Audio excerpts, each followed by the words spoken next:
next 3 hours, we're going to uncover the hidden threads that connect 25 years of South Park history. From the introduction of characters like Jimmy and Butters to the show's bold forays into serialized storytelling, we'll map out the evolution of this groundbreaking series. You'll learn how pivotal episodes like Good Times with Weapons pushed the boundaries of animation and storytelling. We'll explore how the show's approach to social commentary matured, tackling everything from politics to identity with increasing complexity. By the end, you'll have a comprehensive understanding of how South Park transformed from a crude, animated comedy into a cultural institution. As South Park entered its 5th season in 2001, the show stood at a crossroads. While it had garnered a dedicated following and critical acclaim for its irreverent humor and social commentary, there was a growing sense that the series needed to evolve beyond its initial shock value to maintain its cultural relevance. The creators Trey Parker and Matt Stone recognized this need for change and set out to transform South Park from a crude comedy into a more nuanced and complex cultural phenomenon. This transformation began with the introduction of new characters that would expand the show's storytelling potential.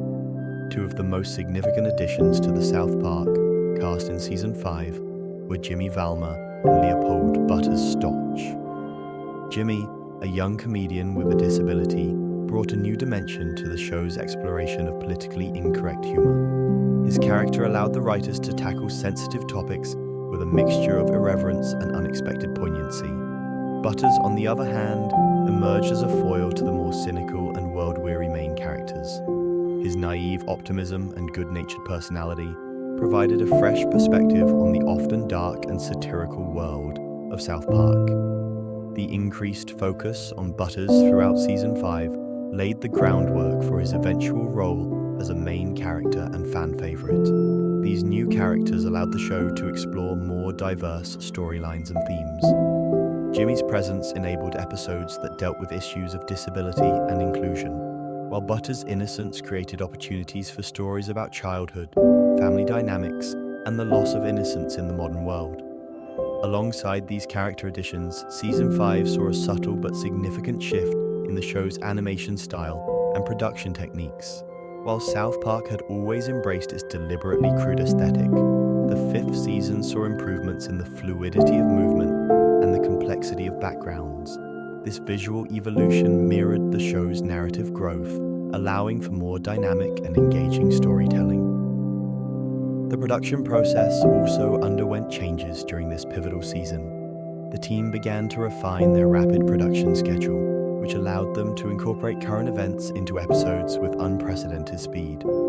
This ability to quickly respond to the zeitgeist would become one of South Park's defining features in the years to come. Season 5 also marked a shift towards more complex narrative structures. While earlier seasons had largely relied on self-contained episodes, the 5th season began to experiment with multi-episode arcs and recurring themes. This approach allowed for deeper character development and more nuanced exploration of social issues. One example of this more sophisticated storytelling was the episode Kenny Dies, which dealt with the temporary death of Kenny McCormick. Unlike his previous comedic deaths, this episode treated Kenny's passing with genuine emotion and explored themes of mortality and grief. This marked a significant departure from the show's earlier, more flippant treatment of death and demonstrated its growing maturity. As the season progressed, anticipation built towards what would become its most significant episode.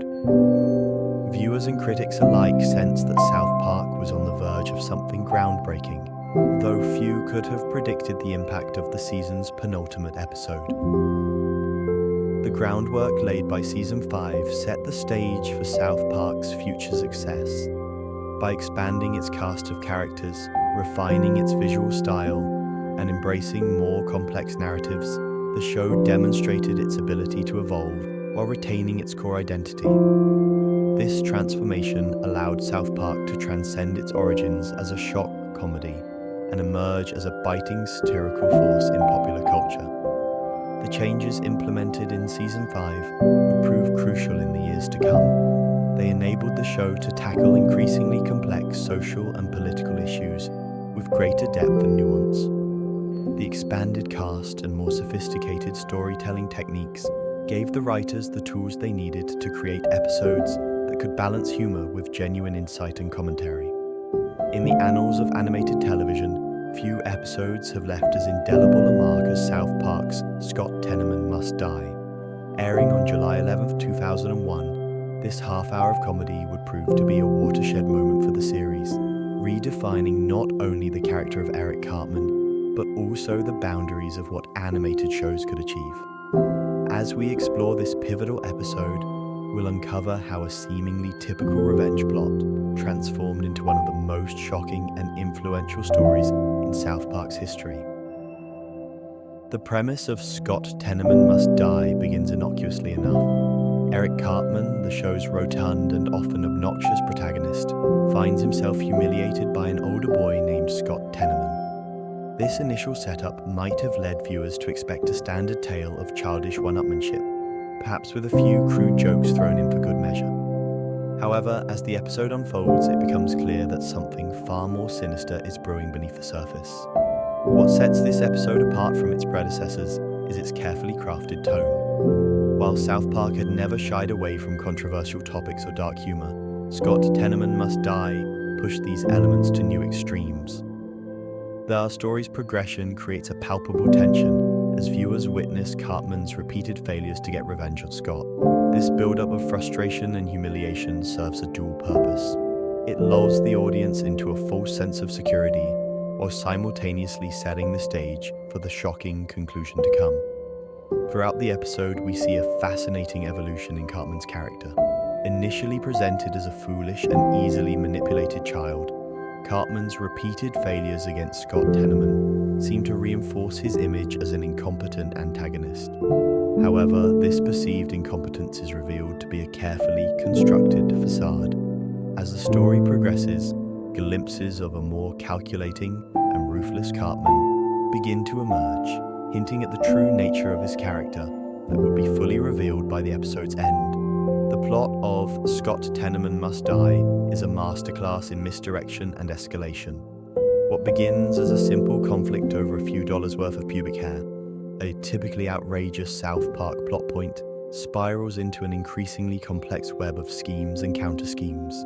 Each twist in the story serves to raise the stakes and deepen the rivalry between Cartman and Scott, all while keeping viewers guessing as to how this conflict will ultimately resolve.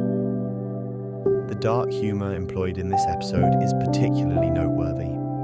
While South Park had always pushed the envelope in terms of comedic content, Scott Tenorman Must Die took this to a new level. The jokes become progressively more macabre as the episode unfolds, challenging viewers' expectations and comfort levels. This escalation in dark humor serves not only to entertain, but also to foreshadow the shocking climax that awaits. Beyond its comedic elements, the episode offers a disturbing commentary on the nature of revenge and the psychology of sociopathy.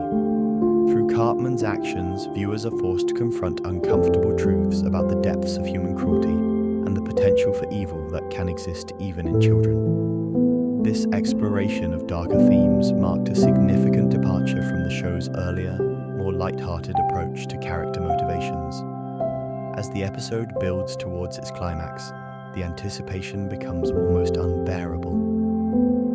Viewers, having witnessed Cartman's repeated failures and humiliations, are led to expect some form of comeuppance for the bratty protagonist.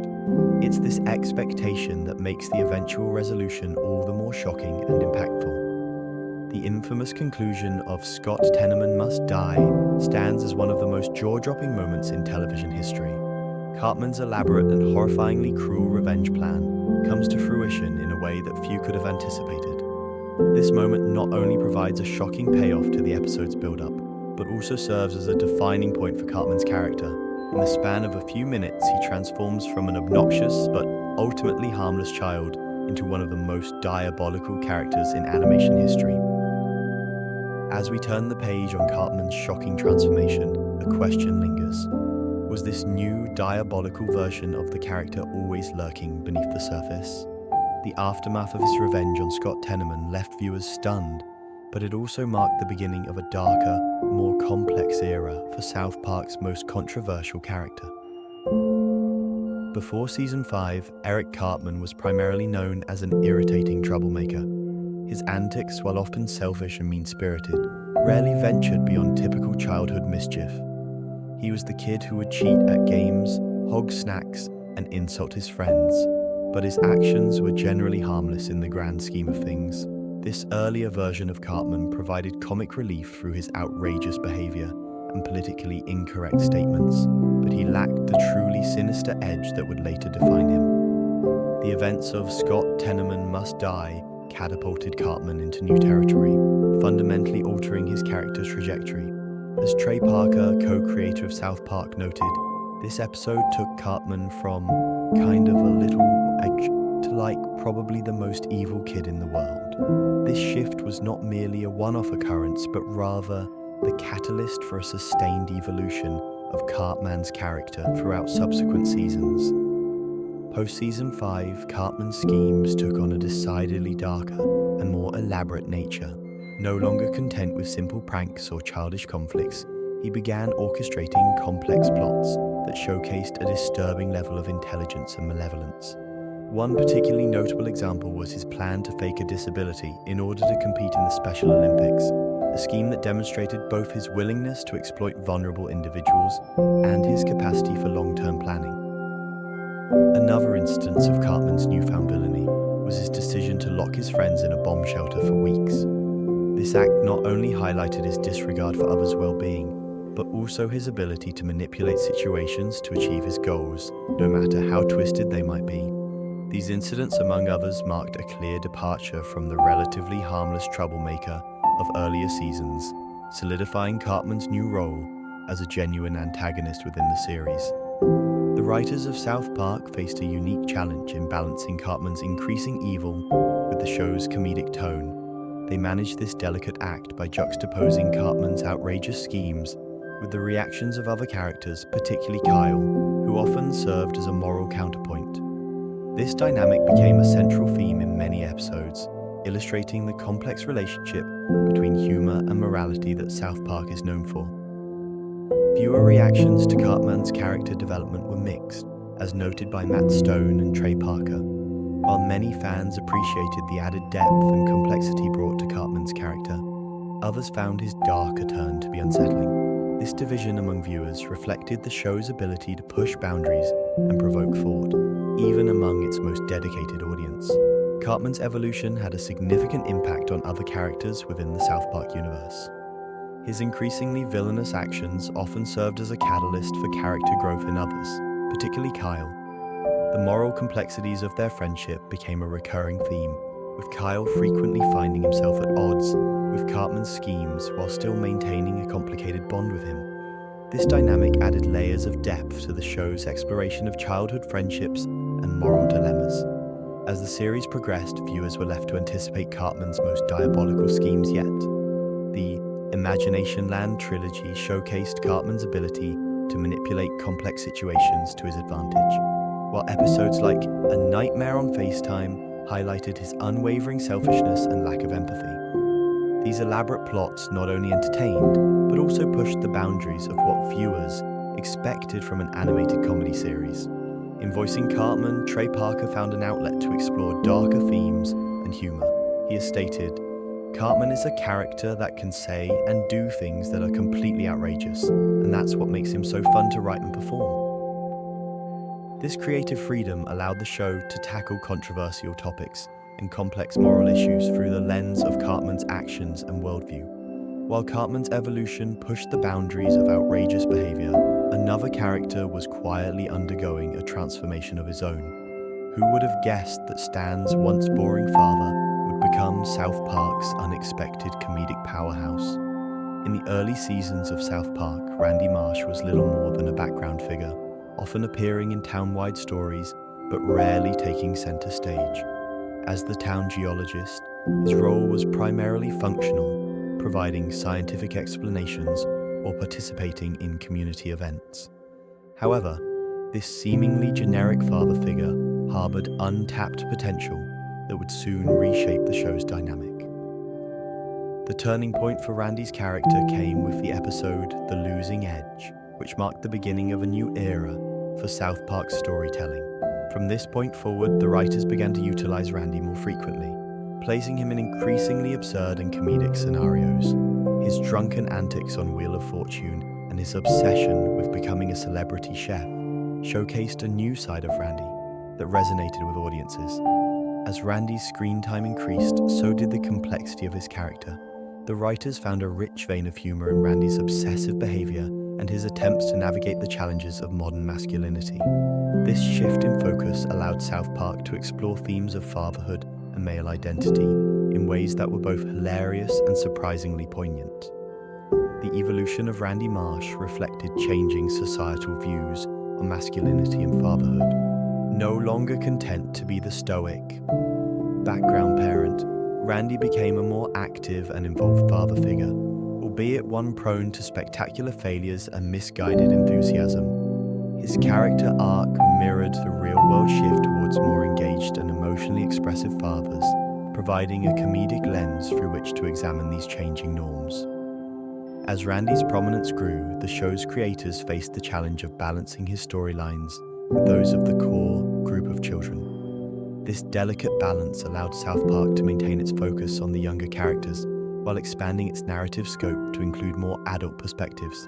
Randy's misadventures often served as a counterpoint to the kids' escapades, offering a different kind of humor that appealed to the show's maturing audience.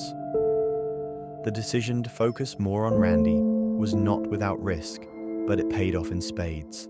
Matt Stone and Trey Parker, in interviews, have discussed their realization of Randy's comedic potential. They found that his character could carry entire episodes, bringing a new energy and perspective to the series. This shift in focus allowed the show to explore different types of stories and humor, keeping South Park fresh and relevant as it entered its second decade on air. Viewer reactions to Randy-centric episodes have been overwhelmingly positive. Fans have embraced the depth and humor that Randy brings to the series, appreciating his ability to navigate absurd situations with a combination of misplaced confidence and endearing cluelessness. Episodes like The Losing Edge and Tweak X Craig have become fan favorites, showcasing Randy's growth and the impact he has on the show's narrative. As Randy's character continued to evolve, he became known for his over-the-top reactions and ill-conceived plans. Whether he was starting a medicinal marijuana business, becoming a celebrity chef, or leading the town in bizarre protests, Randy's antics never failed to entertain. His transformation from a background character to a comedic lead allowed South Park to tackle more complex themes while maintaining its signature irreverent humor. Randy's journey from Stan's boring dad to South Park's breakout star is a testament to the show's ability to reinvent itself and its characters. By allowing Randy to grow and change, the creators tapped into a wellspring of comedic potential that has kept the show fresh and relevant for decades. His evolution serves as a prime example of how secondary characters can become integral to a show's success, breathing new life into long-running series. In the world of animated sitcoms, few characters have undergone as dramatic a transformation as Randy Marsh. While he had always been present in South Park as Stan's father, it wasn't until the episode The Losing Edge that Randy truly came into his own as a comedic force. This pivotal moment in the show's history not only redefined Randy's character, but also set the stage for a new era of South Park storytelling. The Losing Edge centers around a seemingly mundane premise: Little League Baseball. However, as is often the case with South Park, this everyday scenario quickly spirals into absurdity. The episode introduces us to a side of Randy we had never seen before, a fiercely competitive father who becomes obsessed with fighting other dads at his son's baseball games. This sudden shift in Randy's behavior is jarring when compared to his previous characterization as a relatively boring background character. The contrast between the mild-mannered geologist we knew and this new pugnacious version of Randy creates an immediate source of comedy and intrigue. It's as if the creators decided to take the stereotype of the overzealous sports parent and crank it up to 11. Throughout the episode, Randy's actions become increasingly outrageous. His determination to win fights against other fathers is played for laughs, but it also serves a deeper purpose. By exaggerating Randy's behavior to such an extreme degree, the show offers a biting satire of the pressures that some parents place on their children in youth sports. Randy's antics hold up a funhouse mirror to the real-world phenomenon of parents living vicariously through their children's athletic achievements. What makes The Logging Edge particularly effective is how it balances Randy's storyline with the plot involving the kids. While Randy is enthusiastically embracing his role as the town's top baseball dad fighter, Stan and his friends are desperately trying to lose their games so they can avoid playing more baseball. This juxtaposition creates a humorous contrast between the children's desire to escape the sport and Randy's fervent, misplaced passion for it. The episode is peppered with memorable quotes that encapsulate the absurdity of Randy's newfound obsession. His declaration of pride in fighting other fathers became an instant classic, perfectly capturing the character's misguided priorities and the overall comedic tone of the episode.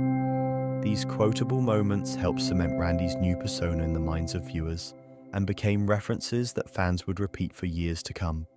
As the episode progresses, the tension builds towards a climactic fight scene between Randy and a character known as Bat Dad. This final confrontation serves as the culmination of Randy's character arc within the episode. It's a moment that brings together all the elements of Randy's transformation: his competitiveness, his misplaced aggression, and his desire for validation into one over-the-top spectacle. The resolution of The Losing Edge is particularly satisfying because it allows both Randy and Stan to achieve their goals, albeit in a chaotic and unexpected manner. This narrative structure not only provides a sense of closure, but also demonstrates the show's ability to weave together multiple storylines into a cohesive and entertaining whole. The impact of The Losing Edge on Randy's character cannot be overstated. It marked a turning point in how the show's creators, Matt Stone and Trey Parker, viewed Randy's potential as a comedic centerpiece. In interviews following the episode's airing, Stone and Parker revealed that they recognized Randy's ability to carry more substantial storylines and generate laughs in a way they hadn't previously explored. From Randy's evolution to an unexpected artistic leap, South Park continued to push boundaries. How did a simple episode about ninja weapons become a watershed moment in the show's animation history? The answer lies in the groundbreaking episode Good Times with Weapons, which not only entertained audiences, but also revolutionized the visual landscape of South Park. At its core, Good Times with Weapons follows the boys as they acquire ninja weapons and embark on imaginative adventures. However, what sets this episode apart is its dramatic shift in animation style. As the children's fantasies take flight, the show's familiar cutout aesthetic transforms into dynamic anime-inspired sequences, catching viewers off guard and immersing them in the characters' vivid imaginations. This sudden visual transformation was a deliberate choice by the creators to enhance the storytelling. By allowing the characters to embody their ninja personas more vividly, the stylized animation resonated with the show's comedic tone while adding a new layer of visual excitement. The contrast between the boys' mundane reality and their fantastical ninja world became even more pronounced, heightening the humor and underlining the episode's themes. The production of these anime sequences presented unique challenges for the South Park team. They had to strike a delicate balance between the new style and the show's established look, ensuring that the departure felt organic rather than jarring. Despite these hurdles, the team succeeded in creating a visually striking episode that stood out in the series' history. Music played a crucial role in selling the anime aesthetic. The episode features a memorable song called Let's Fighting Love, which brilliantly parodies anime opening themes. This musical element not only adds to the overall humor, but also demonstrates how different aspects of production can work in tandem to enhance storytelling and create a more immersive experience. The anime-inspired sequences in Good Times with Weapons allowed the show to explore themes of childhood imagination and violence in a unique way. By juxtaposing the boys' innocent play with the exaggerated violence of their fantasies, the episode comments on the disconnect between children's perceptions of violence in media and its real-world consequences. The stylized animation serves to emphasize this disparity, making the commentary all the more poignant. Viewer and critic reactions to Good Times with Weapons were overwhelmingly positive. Many praised the innovative animation and its successful integration into the narrative. The episode's ability to maintain the essence of South Park while experimenting with a radically different visual style was seen as a testament to the show's creative flexibility and willingness to take risks. As the episode progresses, it builds anticipation towards its most visually striking moments. The climax of the boys' ninja adventures, rendered in full anime glory, served as a payoff for the visual build-up throughout the episode. These scenes not only showcase the potential of the new animation style, but also provide a satisfying culmination to the episode's artistic experiment. The success of Good Times with Weapons had a lasting impact on South Park's visual evolution. In subsequent seasons, the show began to experiment more frequently with different animation styles and techniques. This willingness to push visual boundaries became a hallmark of later South Park episodes, with the creators feeling emboldened to explore new ways of enhancing their storytelling through animation. In interviews following the episode's airing, Matt Stone and Trey Parker expressed their excitement about the unique animation in Good Times with Weapons. They noted that it allowed them to explore a different visual style while still maintaining the core essence of South Park. This balance between innovation and familiarity proved to be a winning formula, encouraging further experimentation in future episodes. As South Park's visual style evolved, another transformation was quietly taking shape behind the scenes. The show's narrative structure, long defined by self-contained episodes, was about to undergo a significant shift that would reshape the entire series and challenge both its creators and audience. From its inception, South Park had primarily relied on standalone episodes, each presenting a new adventure or satirical take on current events. This format allowed for rapid-fire comedy and the ability to tackle a wide range of topics without the need for extensive continuity. However, as early as the first season, the seeds of serialization were planted with episodes like Cartman's Mom is a Dirty or Cabot, which introduced a cliffhanger regarding Cartman's parentage. The transition towards more complex storytelling wasn't without its challenges. Balancing the show's signature irreverent humor with ongoing narratives required careful consideration. The writers had to maintain the quick wit and topical relevance that fans had come to expect, while weaving in storylines that could span multiple episodes or even seasons. A significant milestone in South Park's journey towards serialization came with Season 11's Imagination Land trilogy. This three-part story marked a major departure from the show's typical format, not only introducing an extended narrative, but also incorporating characters and plot elements from previous episodes. This approach allowed for a deeper exploration of the show's lore and demonstrated the potential for more intricate storytelling within the South Park universe. The benefits of this narrative evolution became increasingly apparent. Serialization allowed for more nuanced character development, giving familiar faces like Cartman, Stan, Kyle, and Kenny room to grow and change over time. It also enabled the creation of a richer, more cohesive world, where actions in one episode could have lasting consequences in another. However, the shift towards serialization wasn't without its drawbacks. Some fans expressed concern that the more complex narratives might detract from the show's ability to deliver timely commentary on current events. Additionally, newcomers to the series might find it more challenging to jump in mid-season without knowledge of ongoing plotlines. Despite these concerns, many viewers embraced the change, appreciating the added depth and complexity it brought to the series. The serialized format allowed for more intricate storytelling, enabling the show to tackle broader themes and issues over extended periods. This was particularly evident in episodes like 200 and 201, which are often cited as pinnacles of South Park's serialized approach. These episodes masterfully intertwined numerous past storylines and characters into a cohesive narrative, showcasing the show's ability to build on its own history in compelling ways. As South Park continued to experiment with serialization, it reached new heights of ambition. Season 19 introduced the character of PC Principal, marking a significant shift in the show's approach to social issues. This edition allowed for a more serialized narrative that explored themes of political correctness and cultural change, which continued to evolve in subsequent seasons. The show's creators, Matt Stone and Trey Parker, have always emphasized the importance of keeping South Park fresh and relevant. Their decision to embrace serialization aligns with this goal, allowing them to explore new comedic territory and avoid rehashing old jokes.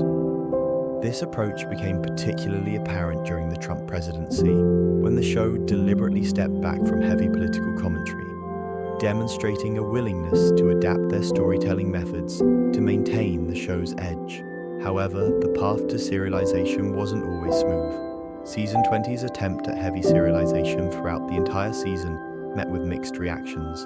The challenges of maintaining a continuous narrative while responding to unpredictable real-world events proved difficult, leading to a less favorable reception from both fans and critics. In more recent seasons, South Park has found a balance between episodic and serialized storytelling. Season 23's focus on Randy's integrity farms, for example, served as a backdrop for various storylines, allowing for character development while still addressing topical issues.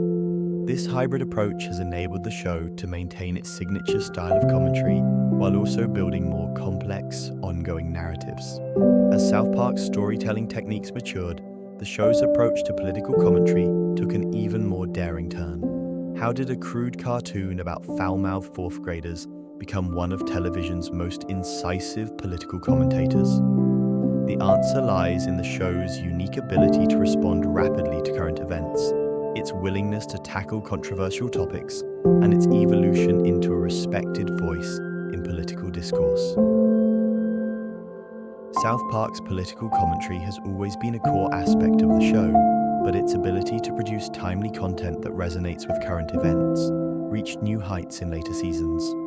A prime example of this is the episode About Last Night, which aired just one day after the 2008 presidential election. This lightning-fast turnaround demonstrated the show's commitment to addressing the most pressing issues of the moment, often before traditional news media could fully process and analyze them. The show's approach to political satire is multifaceted, often using absurdist humor to highlight the complexities of real-world issues.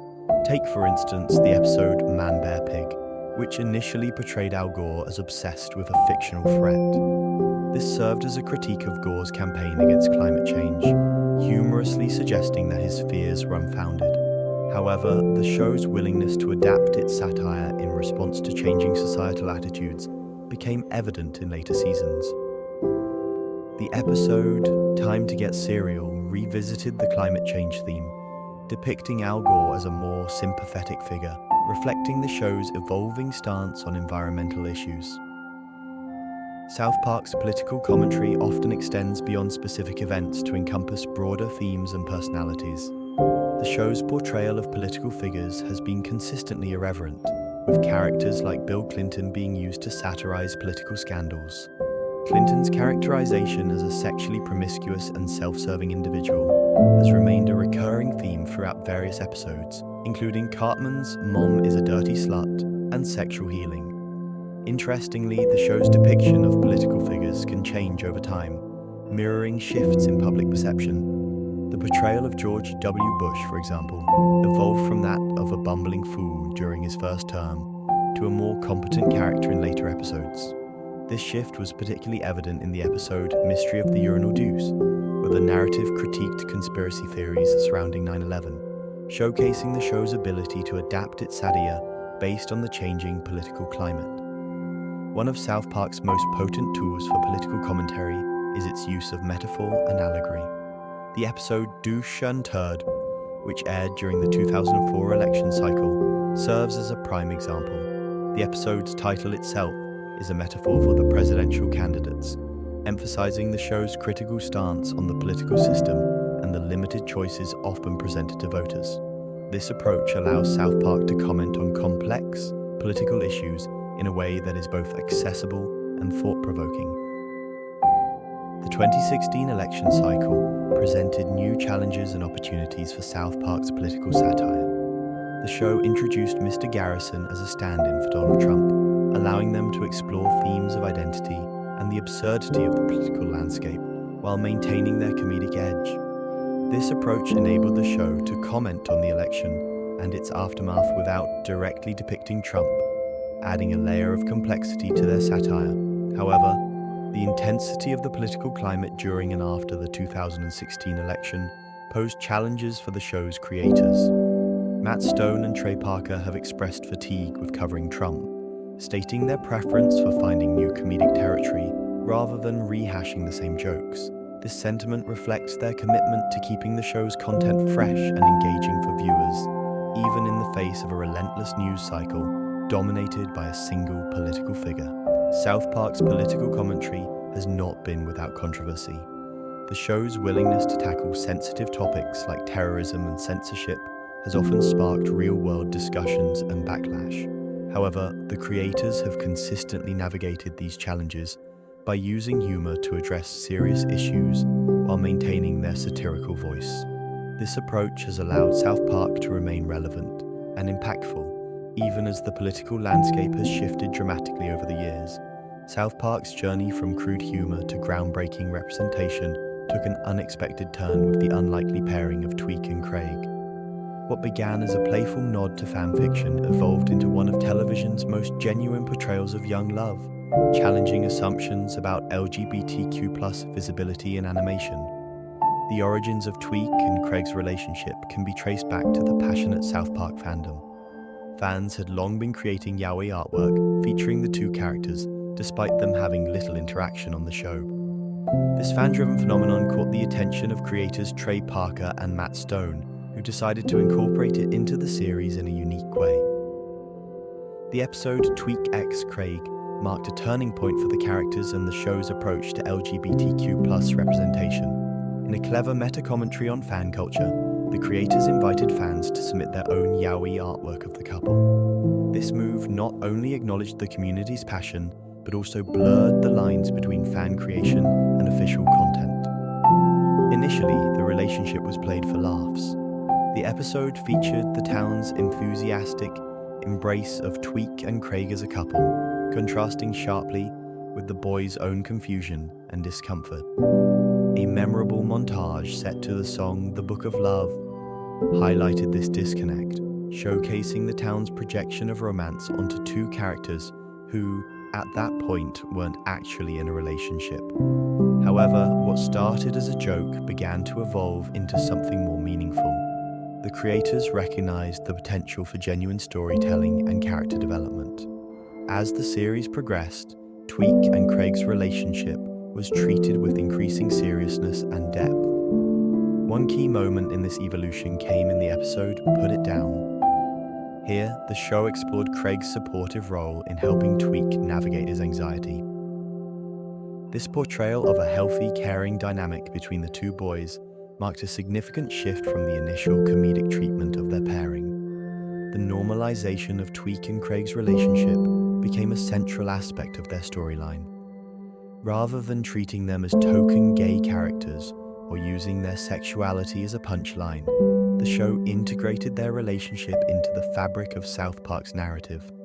They faced challenges, had arguments, and showed affection just like any other couple on the show. This approach resonated strongly with LGBTQ+ viewers and organizations. Many appreciated the genuine representation of a same-sex couple in a popular animated series.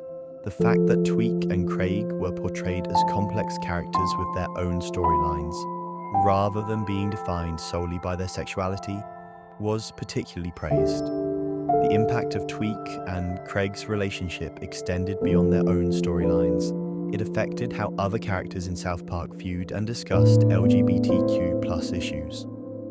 The town's acceptance of their relationship, while initially played for laughs, gradually became a normal part of South Park's world. As Tweek and Craig's relationship developed, it began to tackle more nuanced aspects of LGBTQ+ experiences.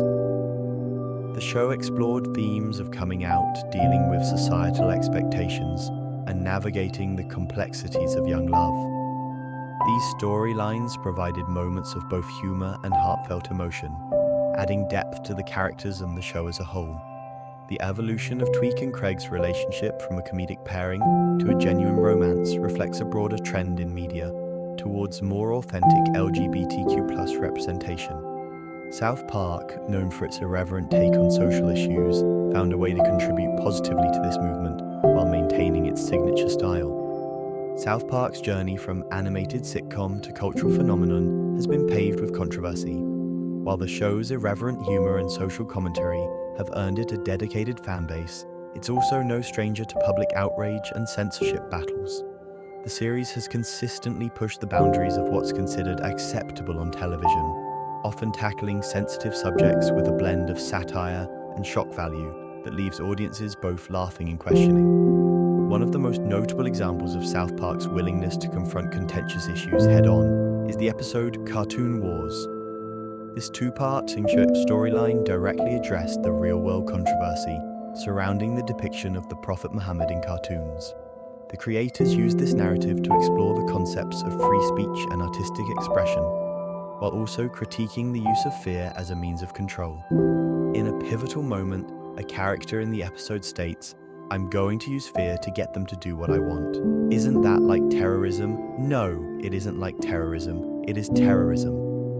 This dialogue encapsulates South Park's uncompromising stance on the importance of free expression, even in the face of potential threats. The show's approach to religious satire has been a constant source of controversy throughout its run. The episode Super Best Friends featured various religious figures, including Jesus and Muhammad, in a superhero-style team-up. While initially airing without significant backlash, this episode later became a focal point in discussions about the show's treatment of religious icons and the potential consequences of such portrayals. Perhaps the most infamous examples of South Park's clash with censorship are the episodes 200 and 201. These installments, which continued the show's exploration of the Muhammad controversy, faced such significant backlash that they were ultimately banned from television broadcast. This incident highlighted the ongoing tension between creative freedom and the fear of violent repercussions, a theme that South Park has repeatedly addressed throughout its run. The show's battles with censorship haven't been limited to external pressure. South Park has also faced internal conflicts with its own network, Comedy Central. There have been instances where the network has pressured the creators to alter content deemed too controversial, resulting in heavily edited episodes or outright bans. These behind-the-scenes struggles underscore the delicate balance between pushing boundaries and maintaining a place on mainstream television. South Park's willingness to tackle taboo subjects extends beyond religious and political themes. The show has consistently used its platform to address a wide range of social issues, often employing shock tactics to drive home its points. For example, the episode A Scores for Applause took aim at the culture of outrage and the hypocrisy often surrounding social causes. By exaggerating these elements to absurd degrees, South Park challenges viewers to examine their own behaviors and motivations when engaging with social issues.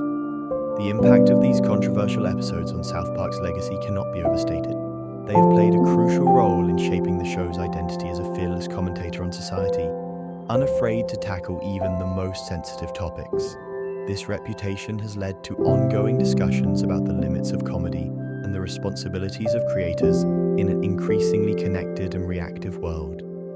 However, it's important to note that South Park's controversial nature is not merely for the sake of shock value. The show's creators have consistently used satire as a tool to address real-world issues and spark meaningful conversations.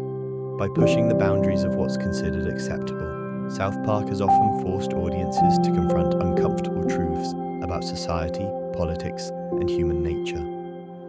The show's approach to controversy has evolved over the years, reflecting changes in both the cultural landscape and the creators' own perspectives. While early seasons may have relied more heavily on shock tactics, later episodes have often employed more nuanced approaches to addressing complex issues. This evolution demonstrates South Park's ability to adapt while still maintaining its core identity as a provocative and thought-provoking series. South Park's journey from animated sitcom to cultural phenomenon raises an intriguing question.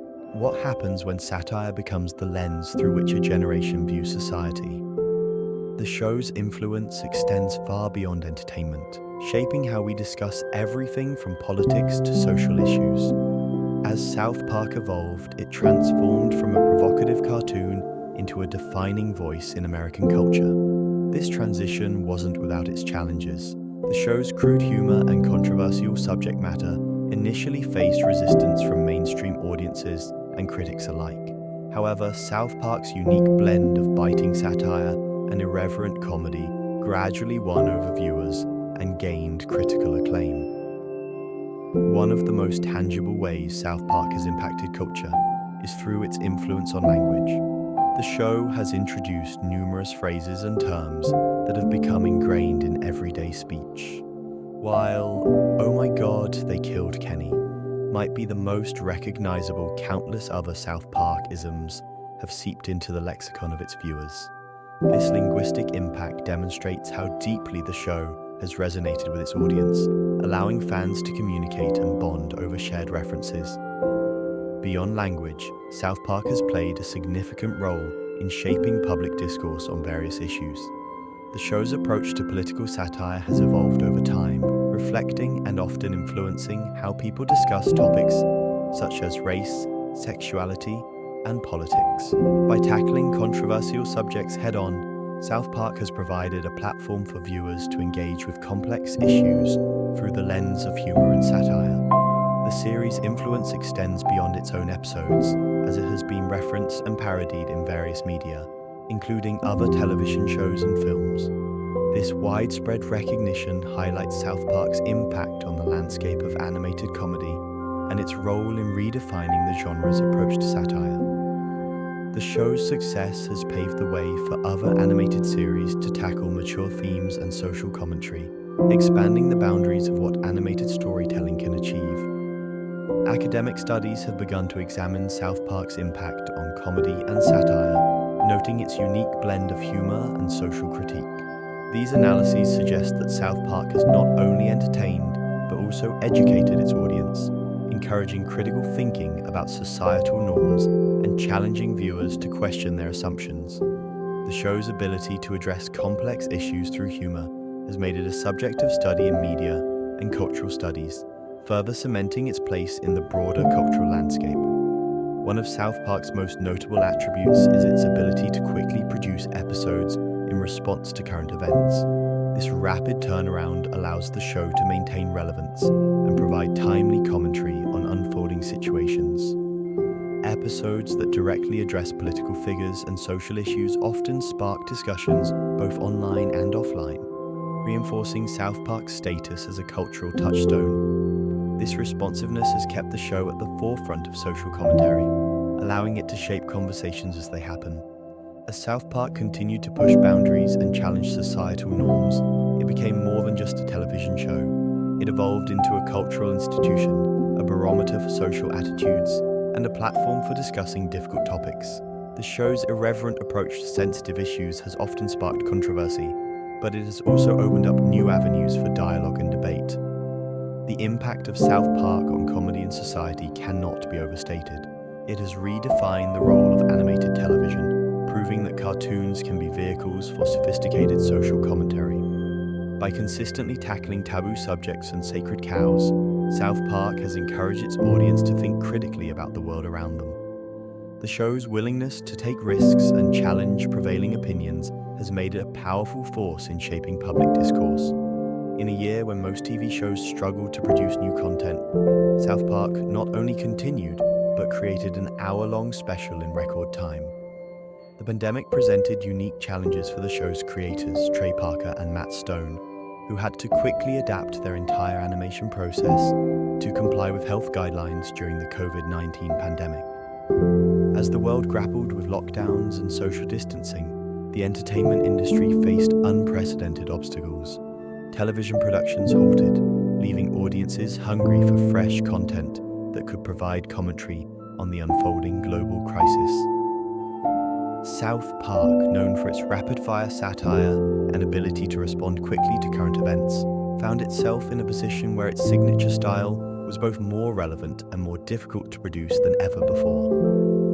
The creation of the hour-long pandemic special showcased the team's remarkable ability to pivot their production methods while maintaining their trademark humor and social critique. Matt Stone and Trey Parker, along with their team, had to completely reimagine their workflow. They transitioned from their usual collaborative environment to working remotely, utilizing new technologies to keep their production schedule on track.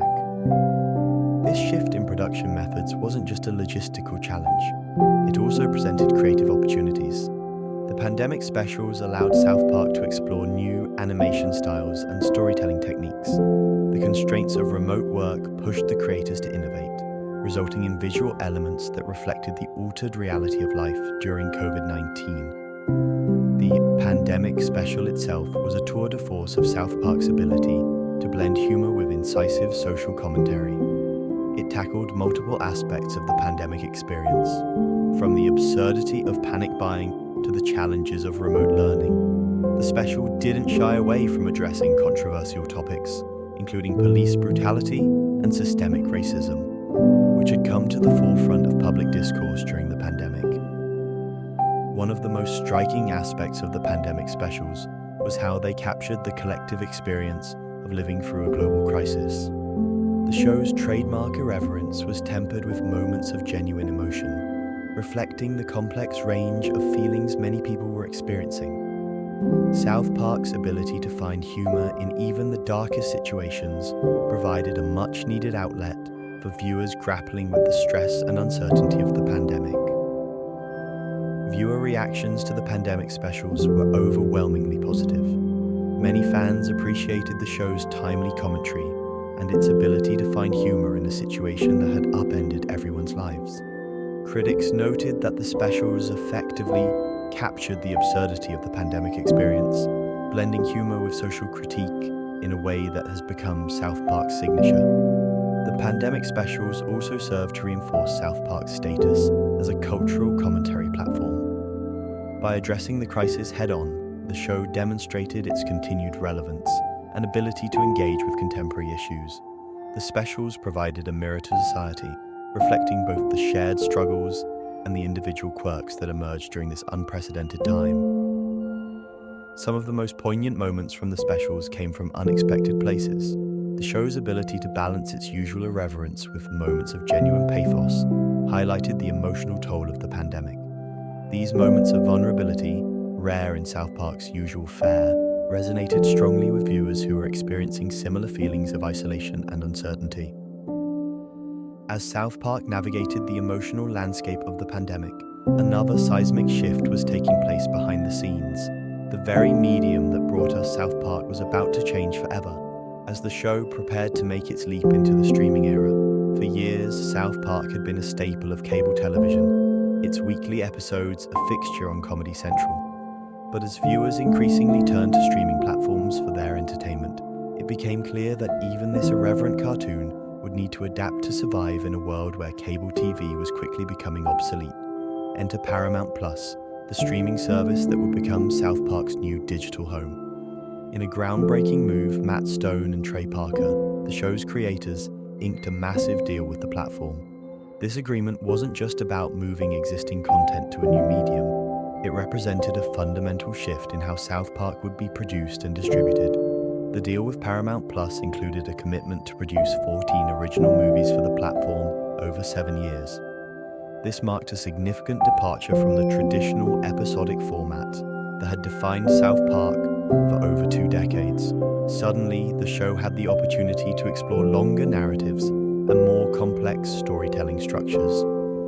Stone and Parker were quick to recognize the potential of this new format. They saw streaming as a chance to break free from the constraints of 22-minute episodes and dive into stories that could unfold over hours rather than minutes. This flexibility opened up new possibilities for character development and plot complexity that simply weren't feasible in the traditional TV model. However, the transition to streaming wasn't without its challenges. South Park had built its reputation on rapid-fire commentary of current events, often producing episodes in a matter of days to stay relevant. The question loomed, could this quick turnaround be maintained in a streaming environment? The creators were adamant that South Park's ability to respond quickly to current events would remain a defining feature, even in the streaming model. They envisioned a hybrid approach combining the longer-form content of the Paramount Plus movies with more topical, quickly produced pieces. This strategy would allow them to maintain South Park's signature immediacy while also exploring more serialized and interconnected narratives. The pandemic specials had already given viewers a taste of what longer South Park content could look like. These hour-long episodes tackled complex themes and provided timely commentary on global events while still maintaining the show's irreverent humor. The success of these specials suggested that audiences were ready for more expansive South Park stories. Fan reactions to South Park's streaming presence have been mixed. Many viewers are excited about the prospect of new content and the opportunity to see the show evolve. They appreciate the potential for more nuanced storytelling and character development that the longer format allows. However, some longtime fans express concern that the shift to streaming might dilute the show's original charm and humor. They worry that the essence of South Park might get lost in the transition to a new medium. Despite these concerns, Stone and Parker remain optimistic about South Park's future in the streaming landscape. They've hinted at upcoming projects that will continue to push the boundaries of what the show can do. These new ventures promise to explore familiar themes and characters in innovative ways, potentially attracting new viewers while satisfying longtime fans. The streaming era presents both opportunities and challenges for South Park. On one hand, it offers the freedom to experiment with format and storytelling in ways that were previously impossible. On the other, it requires careful navigation to maintain the show's distinctive voice and rapid response to current events. South Park's journey through the ever-changing landscape of pop culture has been nothing short of remarkable. As the show enters its third decade on air, it faces a challenge that many long-running series struggle with: how to stay fresh and relevant in a world that's constantly evolving. While other animated shows have come and gone, South Park has managed to maintain its position as a cultural touchstone, consistently attracting viewers and sparking conversations. The secret to South Park's enduring relevance lies in its ability to adapt its humor to reflect current events and societal changes. Matt Stone and Trey Parker, the show's creators, have consistently emphasized their commitment to addressing contemporary issues. This dedication to staying current has allowed South Park to remain pertinent in a rapidly changing media landscape, where audience attention spans are shorter than ever and competition for viewership is fierce. One of the most impressive aspects of South Park's ability to stay relevant is its lightning-fast production turnaround. This unique capability was on full display during the 2008 presidential election, when the show aired an episode titled About Last Night, just one day after Barack Obama's victory speech. This rapid response to real-time events is a feat that few other shows can match, and it allows South Park to engage with cultural moments while they're still fresh in viewers' minds. The show's approach to political satire has also evolved over time, reflecting the changing nature of political discourse. During the 2016 election, for example, South Park's portrayal of the political landscape captured the absurdity of the candidates, particularly through the character of Mr. Garrison, who served as a stand-in for Donald Trump. This allowed the show to explore themes of populism and the nature of political discourse while maintaining its signature comedic edge. But South Park's relevance isn't just about its ability to respond quickly to current events. The show has also managed to attract a younger audience alongside its established fanbase. Its irreverent humor and willingness to tackle controversial topics have resonated with viewers aged 18-34, who appreciate both the artistry of animation and the need for social commentary. This ability to appeal to new generations of viewers while retaining its core audience is a testament to the show's adaptability and universal appeal. One of the key factors that keep South Park from feeling dated is its focus on timeless themes. While the show is known for its topical humor, it also explores universal concepts such as friendship, morality, and the absurdity of human behavior. By grounding its stories in relatable experiences, South Park has managed to remain relevant, even as societal norms and cultural context shift. This balance between topical commentary and enduring themes allows the show to resonate with viewers on multiple levels. Stone and Parker have acknowledged the challenges of keeping the show fresh after so many years. However, they continue to innovate by experimenting with serialization and character development. This evolution has allowed South Park to tackle more complex narratives and themes, further solidifying its place in contemporary television. By allowing their characters and storytelling techniques to grow and change, the creators have ensured that South Park remains a dynamic and engaging show, rather than a stagnant relic of its earlier success. Perhaps one of the most intriguing aspects of South Park's cultural relevance is its uncanny ability to predict or anticipate trends before they become mainstream. The show has tackled issues like climate change, political correctness, and social justice, often before they become widely discussed in public discourse. This prescience has led to moments where reality seems to catch up with South Park's satirical takes, further cementing its reputation as a show that's ahead of the curve. While South Park's creators have an uncanny ability to predict trends, their true magic lies in crafting characters who grow without aging. The show's four main characters, Stan, Kyle, Cartman, and Kenny, have evolved emotionally and psychologically over the years, all while remaining perpetual fourth graders.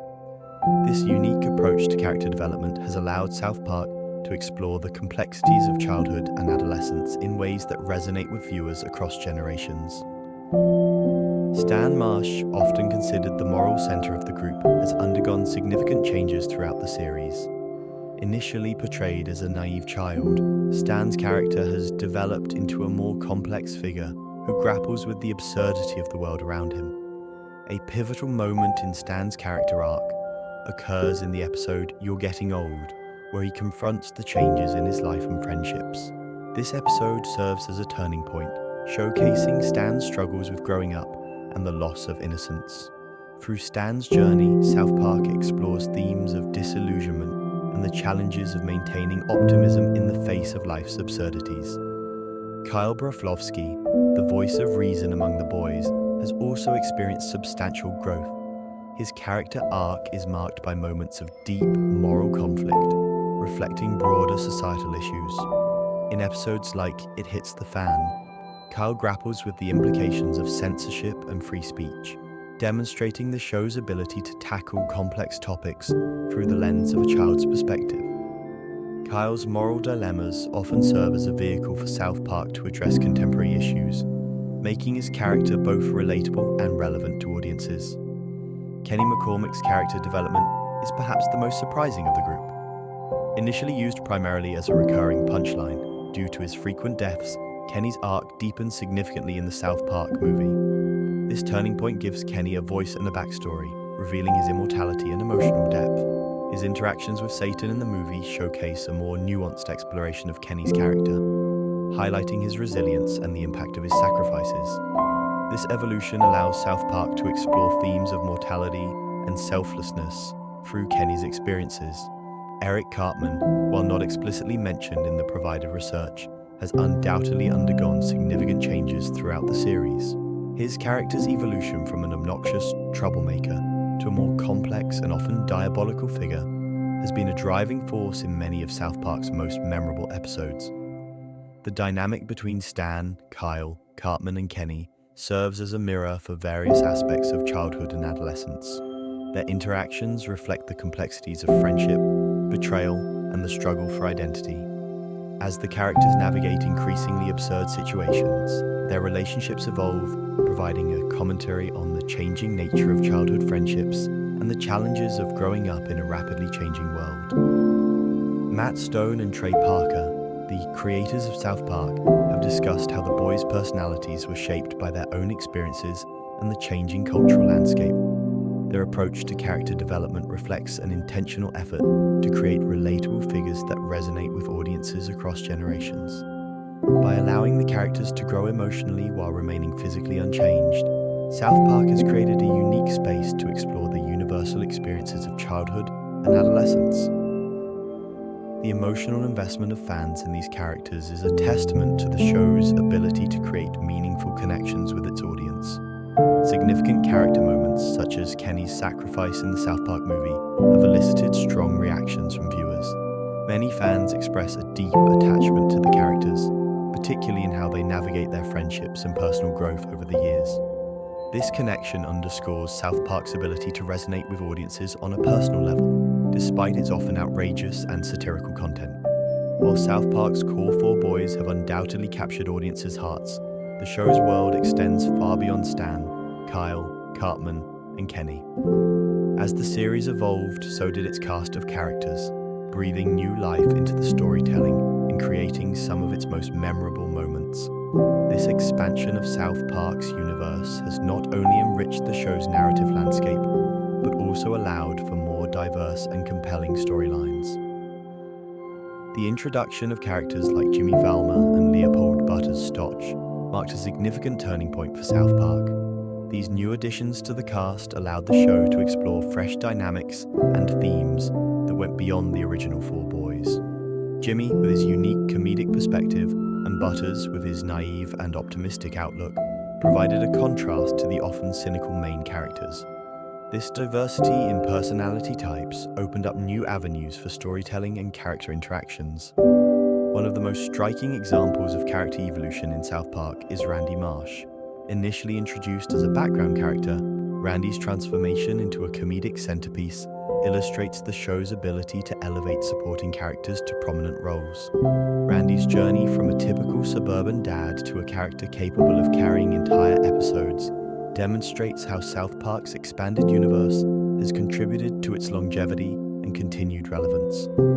The show's creators, Matt Stone and Trey Parker, have attributed much of South Park's success in expanding its universe to their willingness to experiment with new character dynamics and storylines. This approach has allowed them to keep the show fresh and engaging, even after decades on air. By giving more screen time to supporting characters, Stone and Parker have created a richer, more lived-in world within South Park that feels authentic and multi-dimensional. The introduction of new characters has not only provided comedic relief, but has also allowed for deeper emotional storytelling. Episodes that focus entirely on supporting characters have been particularly well received by audiences. These character-centric episodes showcase unique traits and relationships that might not have been fully explored in the context of the main Four Boys adventures. This approach has added layers of complexity to the South Park universe, making it feel more like a real town with a diverse population, rather than just a backdrop for the main character's antics. Butters' character arc is a prime example of how South Park's supporting cast has grown and evolved over time. Initially introduced as a background character, Butters has become a central figure in many storylines. His journey from a peripheral character to a fan favorite highlights the potential for character development within the supporting cast. Butters' naive yet endearing personality has made him a perfect foil for the more jaded main characters, and his solo adventures often provide a fresh perspective on the show's satirical take on current events. The expansion of South Park's cast has also allowed the show to tackle a wider range of topics and themes. By having a diverse set of characters with different backgrounds, interests, and perspectives, the writers can approach social commentary from multiple angles. This has enabled South Park to maintain its reputation as a sharp cultural critic while avoiding the pitfall of becoming repetitive or predictable. Fan reactions to the expanded cast have been overwhelmingly positive. Many viewers express a deep attachment to supporting characters, particularly in how they navigate their relationships and personal growth over the years. This connection underscores South Park's ability to resonate with audiences on a personal level, despite its often outrageous and satirical content. While many animated shows take months to produce a single episode, South Park defies industry norms with a breakneck production schedule that sees each episode created in just 6 days. This unique approach allows the show to stay remarkably current, but it comes at a significant cost to its creators and staff. The typical animation process is a lengthy affair, often spanning several months from concept to completion. Studios meticulously plan out storylines, create detailed storyboards, and painstakingly animate each frame. Voice actors record their lines well in advance, and post-production teams spend weeks polishing the final product.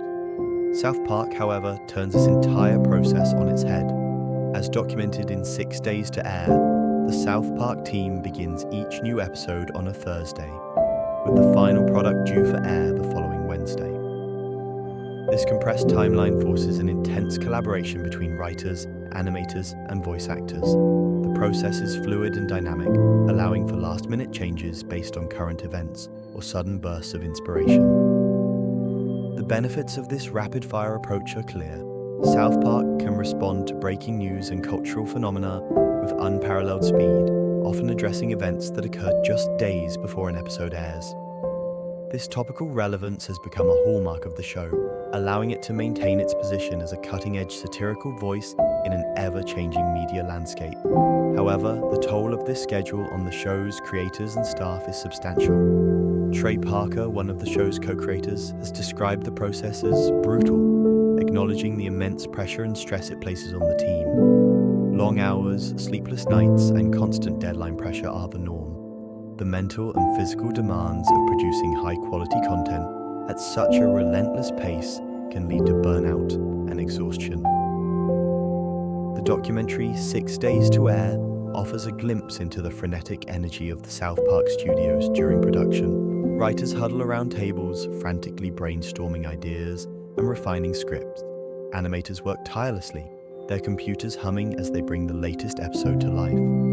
Voice actors, including Parker and co-creator Matt Stone, record and re-record lines as the story evolves. This flexibility allows for some truly remarkable moments of timeliness. The team has been known to make significant alterations to episodes mere days or even hours before they're set to air. These last-minute changes can be driven by breaking news, sudden inspiration, or even audience reactions to previews or teasers. The rapid production cycle also influences South Park's distinctive visual style. The show's simple, cut-out animation aesthetic was born out of necessity, allowing for quick changes and easy manipulation of characters and scenes. Over time, this style has become an integral part of South Park's identity, instantly recognizable to viewers around the world. Despite the challenges, Parker and Stone have expressed pride in their ability to create content that resonates with audiences in real time. The thrill of producing a show that can adapt and evolve with the times seems to outweigh the difficulties of the grueling schedule. This commitment to relevance and immediacy has helped South Park maintain its cultural impact for over 2 decades. The unique production process of South Park extends beyond just its speed. The collaborative environment fostered by the tight timeline leads to a constant exchange of ideas. Writers, animators, and voice actors work in close proximity, allowing for instant feedback and iterative improvements. This synergy often results in moments of brilliance that might not have emerged in a more structured, time-consuming production process. While the writers raced against the clock, another quiet revolution was unfolding behind the scenes. South Park's visual evolution mirrors the very technology that defines our modern world, blending tradition with cutting-edge innovation. The show's iconic look began with a labor-intensive process that set it apart from other animated series. Creators Trey Parker and Matt Stone painstakingly crafted characters and scenes using paper cutouts, a technique that gave South Park its distinctive charm. This hands-on approach, while time-consuming, allowed for a level of spontaneity and improvisation that became a hallmark of the show's early seasons. As South Park gained popularity, the pressure to maintain its rapid production schedule intensified. The transition to computer animation in the early 2000s marked a significant turning point. This shift, particularly noticeable around Season 5, allowed for more fluid movements and intricate backgrounds. However, the challenge lay in preserving the show's signature aesthetic while harnessing the power of digital tools. The evolution wasn't without its growing pains. Early computer-animated episodes struggled to capture the charm of the original paper cutouts.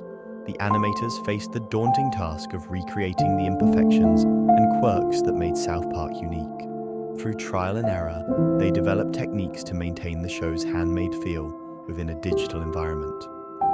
As the years progressed, South Park's production team embraced increasingly sophisticated software. The introduction of Maya, a powerful 3D animation tool, revolutionized character movement and expression. This software allowed animators to create more nuanced performances, enhancing the emotional range of South Park's characters without sacrificing their iconic simplicity.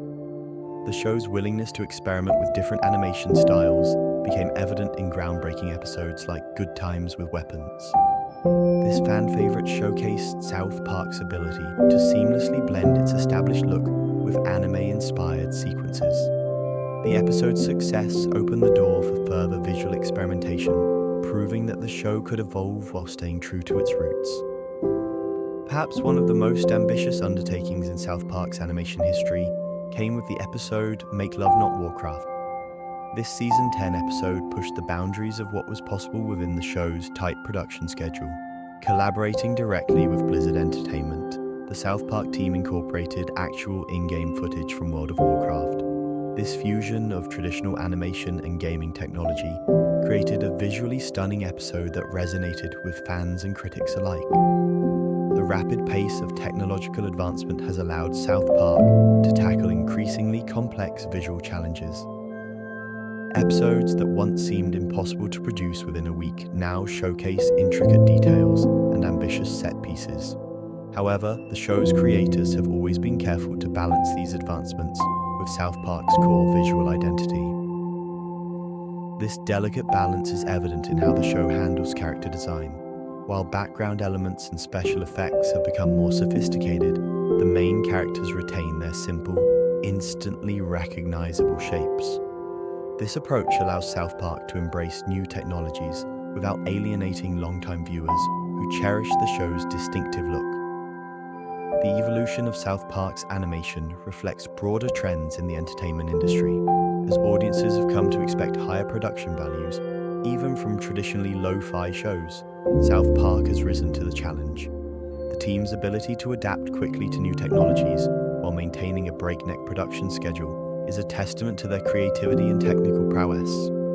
Interviews with South Park's animators reveal the unique challenges and opportunities presented by the show's rapid production cycle. The need to create entire episodes in less than a week has fostered a culture of innovation and problem solving. This pressure cooker environment has pushed the animation team to find creative solutions, often resulting in visual breakthroughs that might not have occurred in a more traditional production setting. As South Park's visual elements evolve, another revolution was quietly unfolding behind the scenes. The show's musical landscape, initially limited to simple jingles and background scores, was about to undergo a transformation that would cement its place in pop culture history. In the early days, South Park's music served a primarily functional purpose, punctuating jokes and setting scenes. However, as the series progressed, the creators recognized an untapped potential. The challenge was clear: how could a show known for its crude humor and rapid production schedule produce memorable, high-quality musical numbers?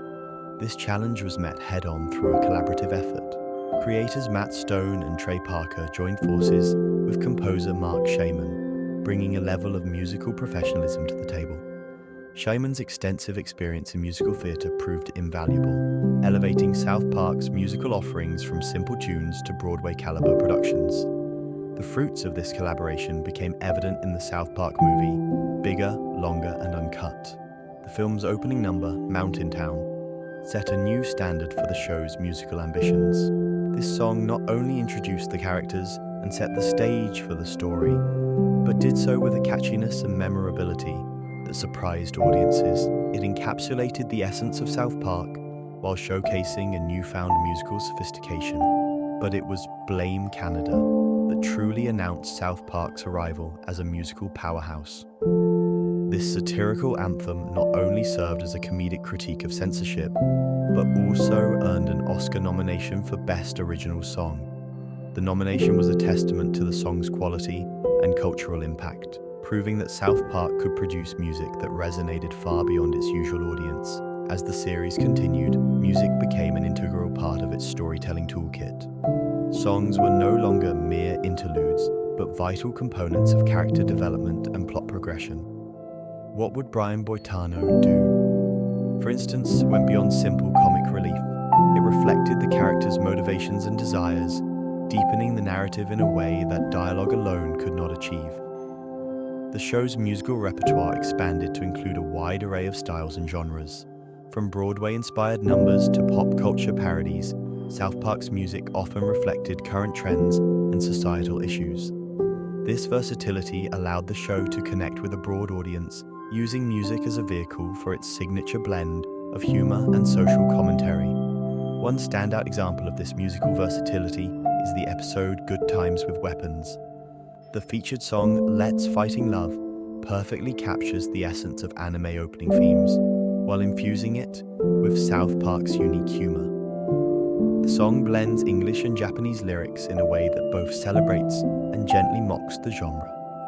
Trey Parker's pride in the execution of this parody is evident in his statement, "I think we hit the song perfectly." The emotional range of South Park's music also expanded over time. While many songs maintained the show's irreverent tone, others demonstrated a surprising depth. I'm Not a Bad Guy, for instance, showcases character struggles while maintaining the show's comedic edge. This balance of humor and emotion became a hallmark of South Park's musical style, allowing for moments of genuine pathos amidst the laughter. As South Park's musical reputation grew, its songs began to transcend the confines of the show. Fans quoted lyrics and referenced musical moments in discussions about the series, demonstrating the lasting impact of these compositions. The songs became cultural touchstones, often referenced in other media and discussed alongside the show's visual gags and plot lines. The success of South Park's musical elements can be attributed to the collaborative process behind their creation. The partnership between Stone, Parker, and Shaman brought together comedic instincts and musical expertise. This combination allowed for the creation of songs that were not only funny, but also technically impressive and emotionally resonant. While South Park's musical prowess grew on screen, the show's creators were quietly plotting a much larger conquest. What if the small mountain town of South Park could expand beyond the confines of your TV set? In the late 1990s, as South Park's popularity soared, the first wave of merchandise hit the shelves.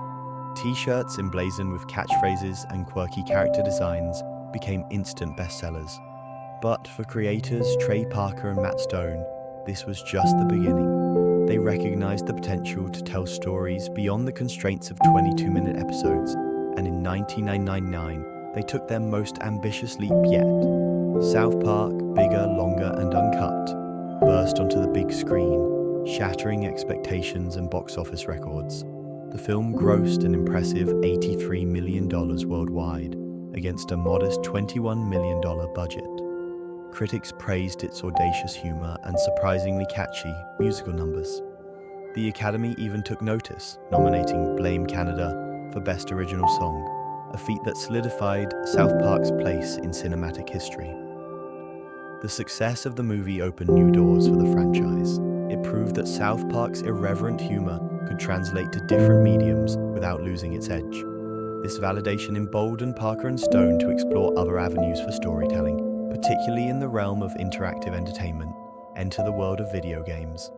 South Park's journey into gaming began with simple tie-in titles, but it wasn't until the release of South Park: The Stick of Truth in 2014 that the true potential was realized.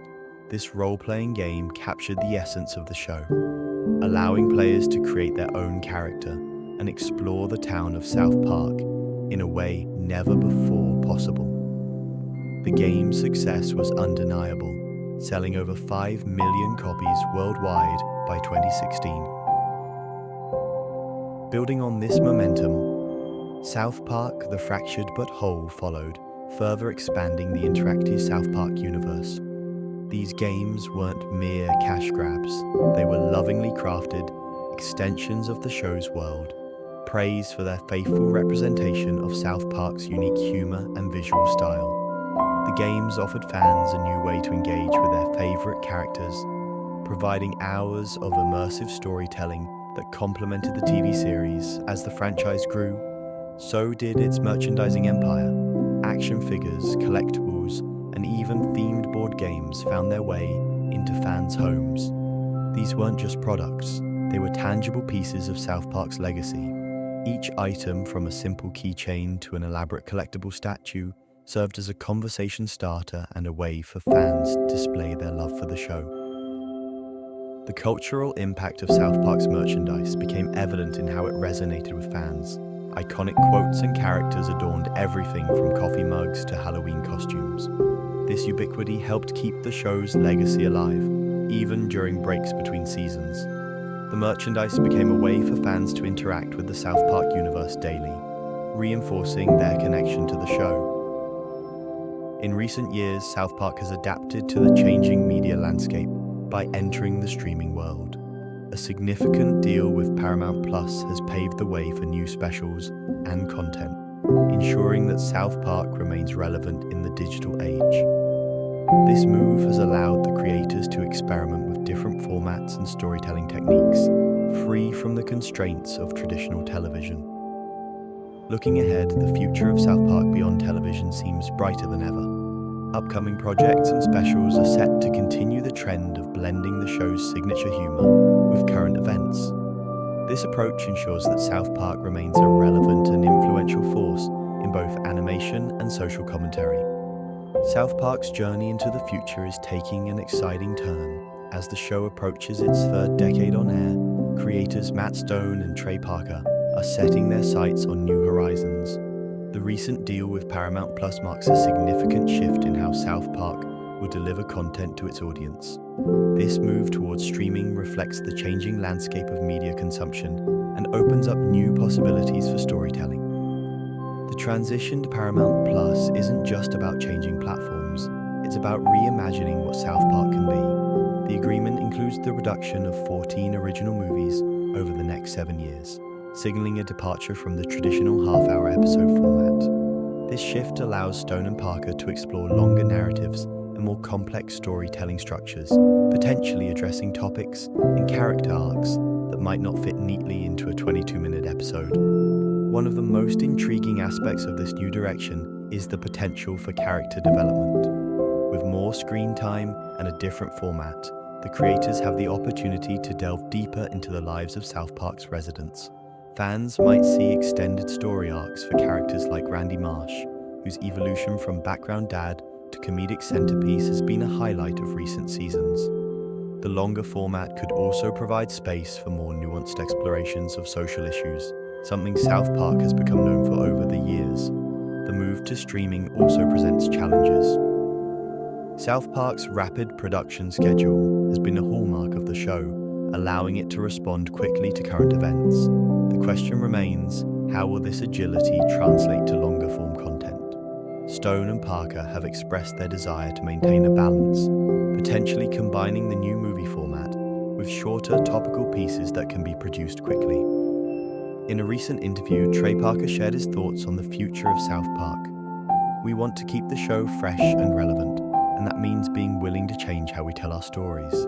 The streaming format gives us that opportunity to explore new ideas and revisit old ones in a way that feels exciting for us and our audience."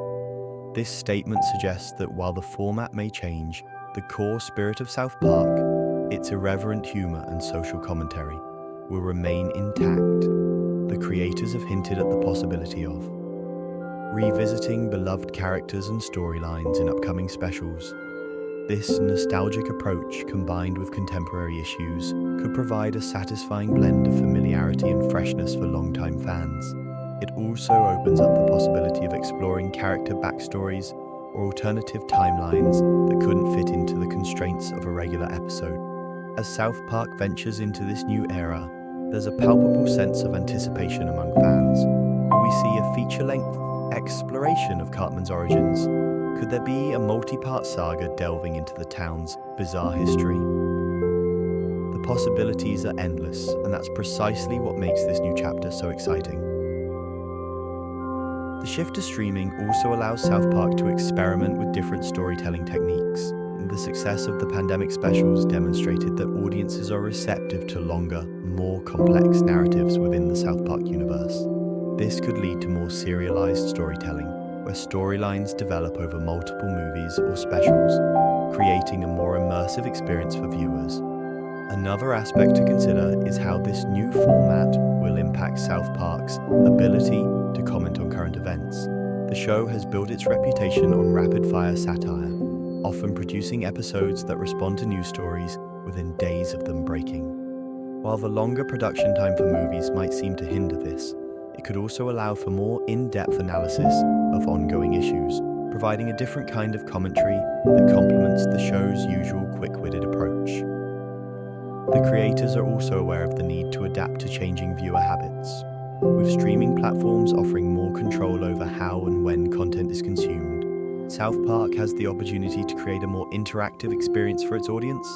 This could manifest in various ways, from choose-your-own adventure-style narratives to supplementary content that expands the South Park universe beyond the main stories. As South Park embarks on this new phase, it's clear that Stone and Parker are not content to rest on their laurels. They're pushing the boundaries of what the show can be, while staying true to its irreverent roots. The future of South Park promises to be a blend of the familiar and the innovative, with new storytelling techniques and formats complementing the sharp wit and social commentary that fans have come to expect. 23. Conclusion.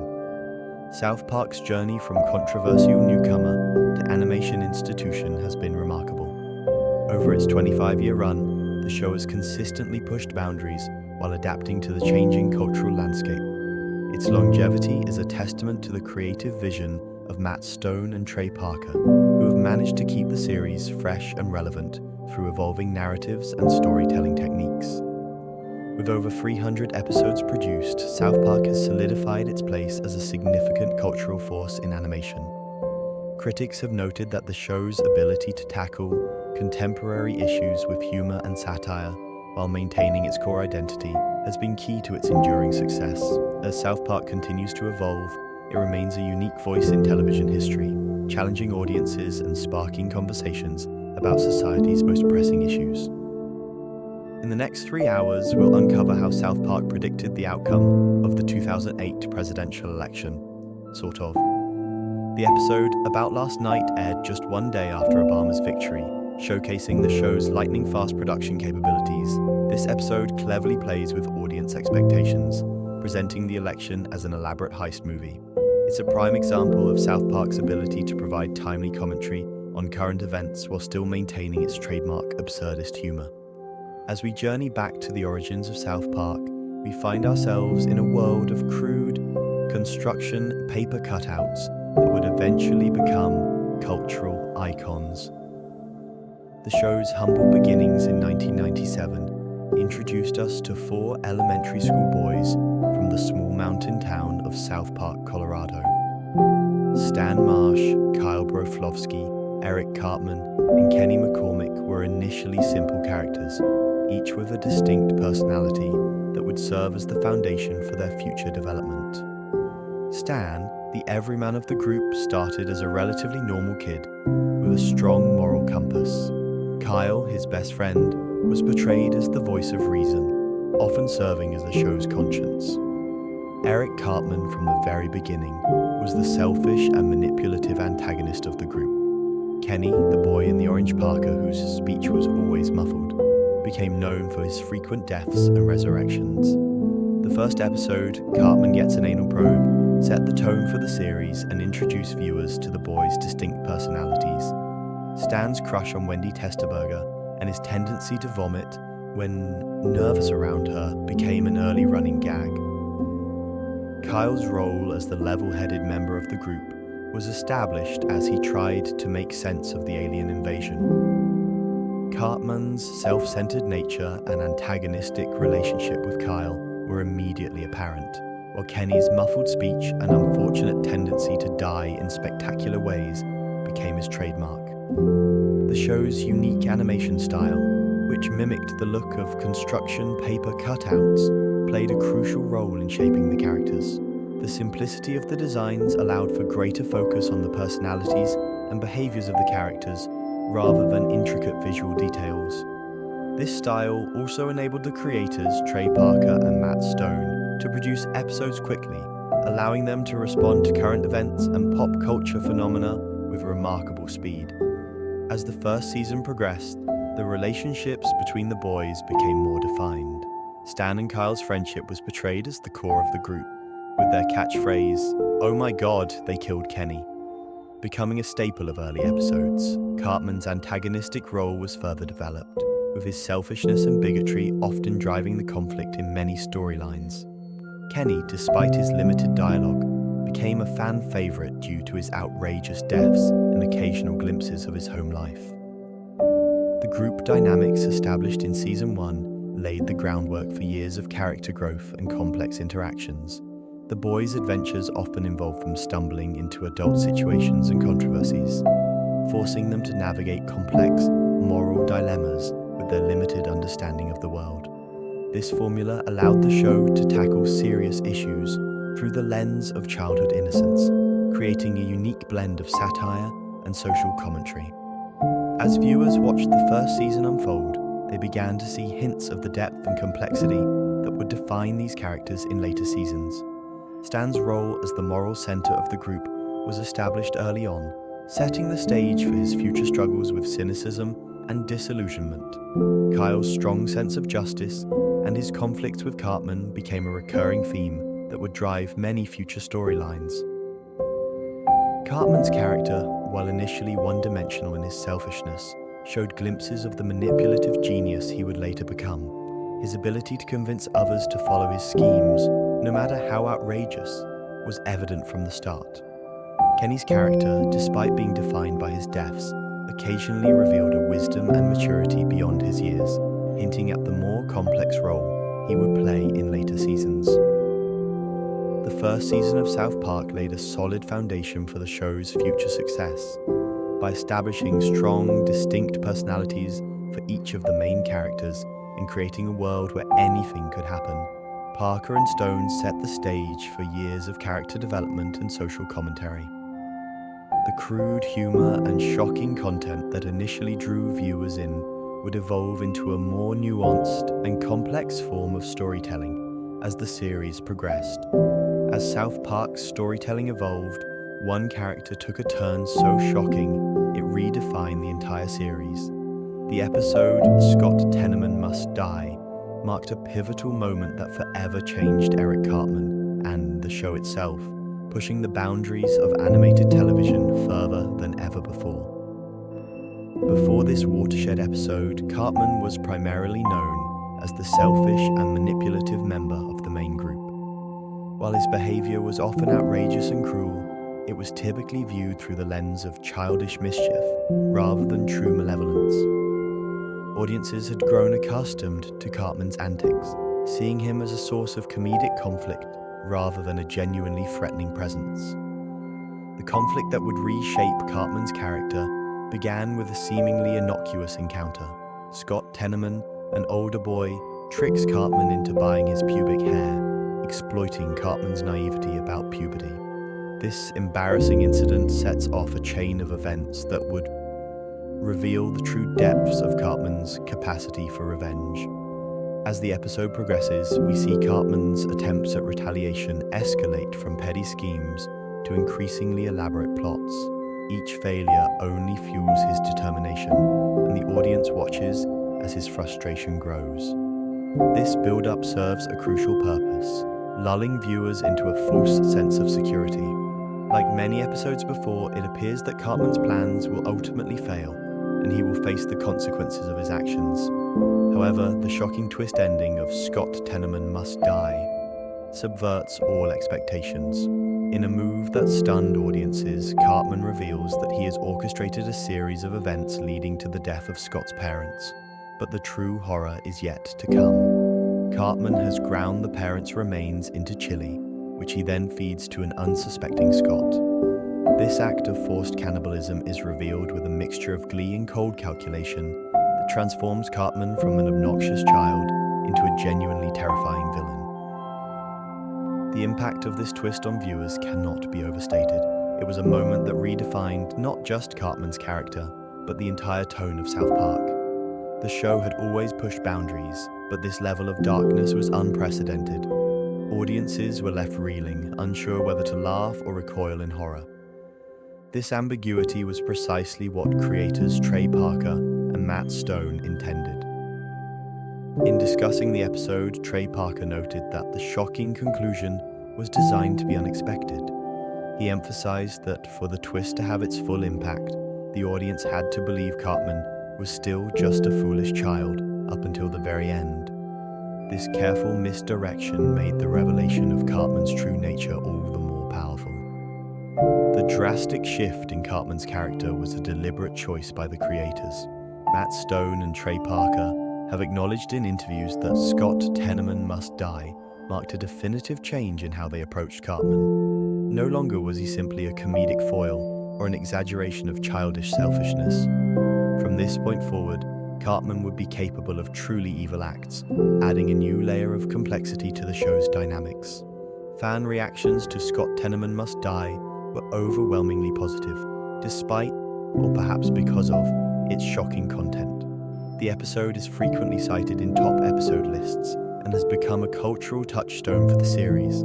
Viewers and critics alike recognized it as a turning point, praising the bold storytelling and the way it challenged their perceptions of what an animated comedy could do.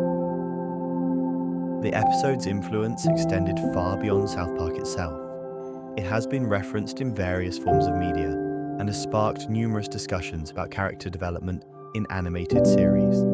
Scott Tenorman Must Die demonstrated that, even in a show known for its irreverent humor, there was room for character growth and narrative complexity. It set a new standard for what audiences could expect from adult animation, encouraging other creators to push their own boundaries. While Cartman's transformation shocked viewers, another character's journey was quietly redefining the very fabric of South Park. Kenny McCormick, the boy in the orange parka, evolved from a disposable punchline into one of the show's most complex and profound characters. Kenny's early appearances in South Park were characterized by his muffled speech and frequent, often gruesome deaths.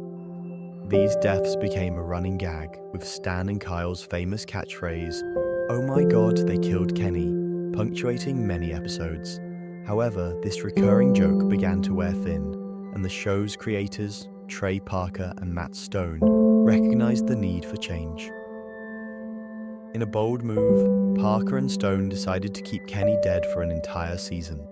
This extended absence had a significant impact on the show's dynamics. Without Kenny's predictable demise to rely on, the writers were forced to explore new avenues for humor and character development. The other main characters, particularly Stan, Kyle, and Cartman, had to adapt to life without their fourth friend, leading to fresh storylines and interactions. Kenny's eventual return marked a turning point in his character development. No longer content to be a mere vehicle for shock value and dark humor, Kenny began to show more depth and complexity. This transformation was most evident in the Coon trilogy, where a shocking revelation changed everything viewers thought they knew about the character. In these episodes, it was established that Kenny possesses a unique and tragic ability. He cannot die permanently. Every death he experiences is real, painful, and remembered. This revelation added layers of complexity to Kenny's character, transforming him from a simple joke into a figure of genuine pathos. The knowledge that Kenny endures countless deaths only to be reborn and remember each painful experience cast his earlier deaths in a new, more somber light. Creator Trey Parker has stated that Kenny's character was designed to represent the idea that children can face serious issues, even in a comedic context. This was particularly evident in the way Kenny's deaths were treated, with a mix of humor and genuine emotional weight.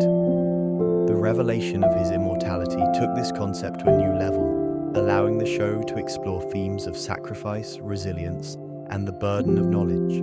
Kenny's character arc reached new heights when he adopted the persona of Mysterion, a superhero who fights for justice. This transformation not only elevated his status among the main characters, but also allowed for exploration of themes like sacrifice and heroism. As Mysterion, Kenny could use his immortality as a tool for good, willingly sacrificing himself to protect others while grappling with the existential weight of his condition. The episode A Nightmare on FaceTime marked another significant moment in Kenny's character development. For the first time, viewers were able to hear Kenny's unmuffled dialogue clearly.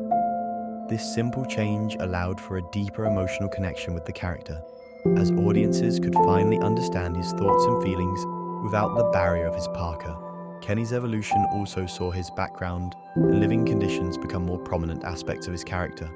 The show began to explore the impact of poverty on Kenny and his family, adding another layer of depth to his struggles. Episodes like Put It Down showcased Kenny navigating real emotional challenges, such as his relationship with Craig, further humanizing him and moving him far beyond his initial role as a disposable character. Fan reactions to Kenny's evolving role have been largely positive. Many appreciate the complexity added to his character, particularly in episodes that highlight his struggles and sacrifices.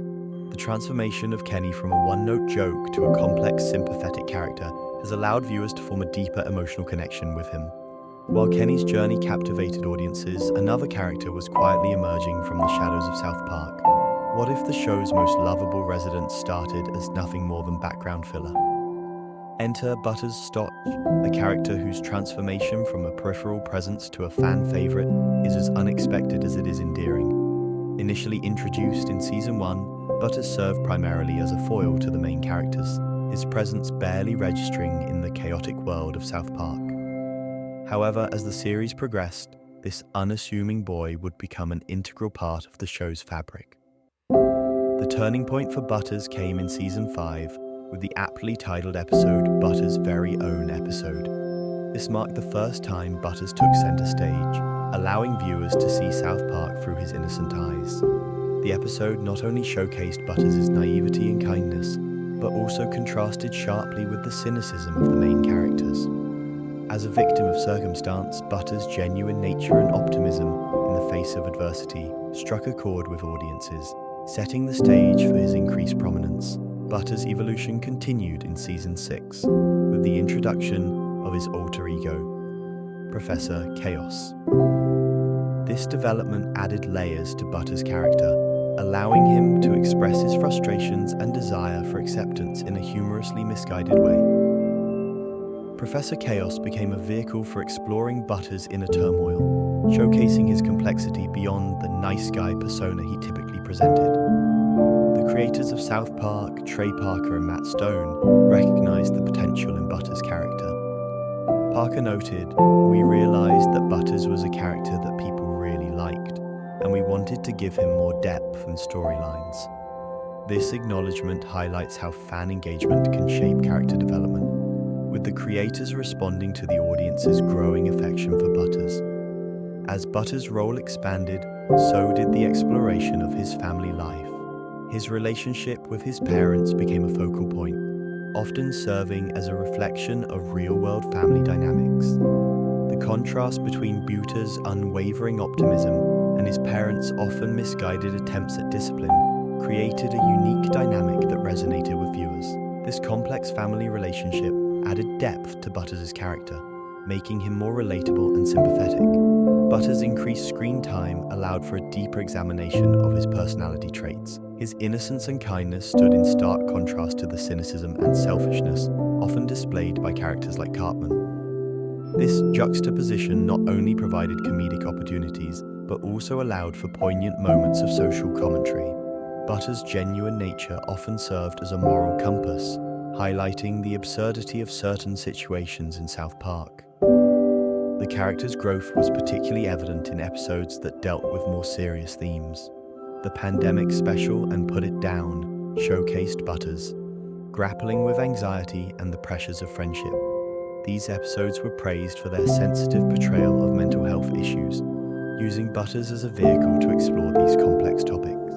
The balance of humor and heart in these storylines further endeared Butters to fans, who appreciated the nuanced approach to his character development. Butters' role as a supportive friend was emphasized in episodes like Tweak X Craig, where he demonstrated his loyalty and acceptance. This episode, celebrated for its positive representation of LGBTQ+ relationships, positioned Butters as a key ally. His unconditional support for his friends showcased the depth of his character and his ability to navigate complex social situations with compassion.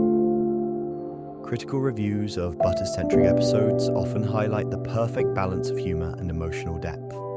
For instance, in Put It Down, critics noted that Butters' relationship with Craig showcased a healthy, supportive dynamic, that contrasted with the often toxic relationships seen among other characters. This nuanced portrayal of friendship and support through Butters' character added a layer of authenticity to the show's storytelling. As Butters continued to grow in prominence, fan reactions were overwhelmingly positive. Viewers developed a strong emotional connection to the character, appreciating his unique perspective and the way he often served as a voice of reason in the chaotic world of South Park. His journey from background character to fan favorite became a testament to the show's ability to evolve and develop its characters in meaningful ways. As Butters continued to win the hearts of South Park fans, another character was quietly undergoing a transformation that would redefine the entire show. What if the town's most outrageous resident started as just another boring dad? Randy Marsh, initially introduced as Stan's geologist father, began his journey as a typical sitcom parent. In the early seasons, he served primarily as a foil for his son's adventures, offering occasional words of wisdom or comically misguided advice. However, as the series progressed, the creators of South Park recognized the untapped potential in Randy's character, gradually increasing his screen time and expanding his role in the show's narratives. The turning point for Randy's character came with the Season 9 episode, The Losing Edge.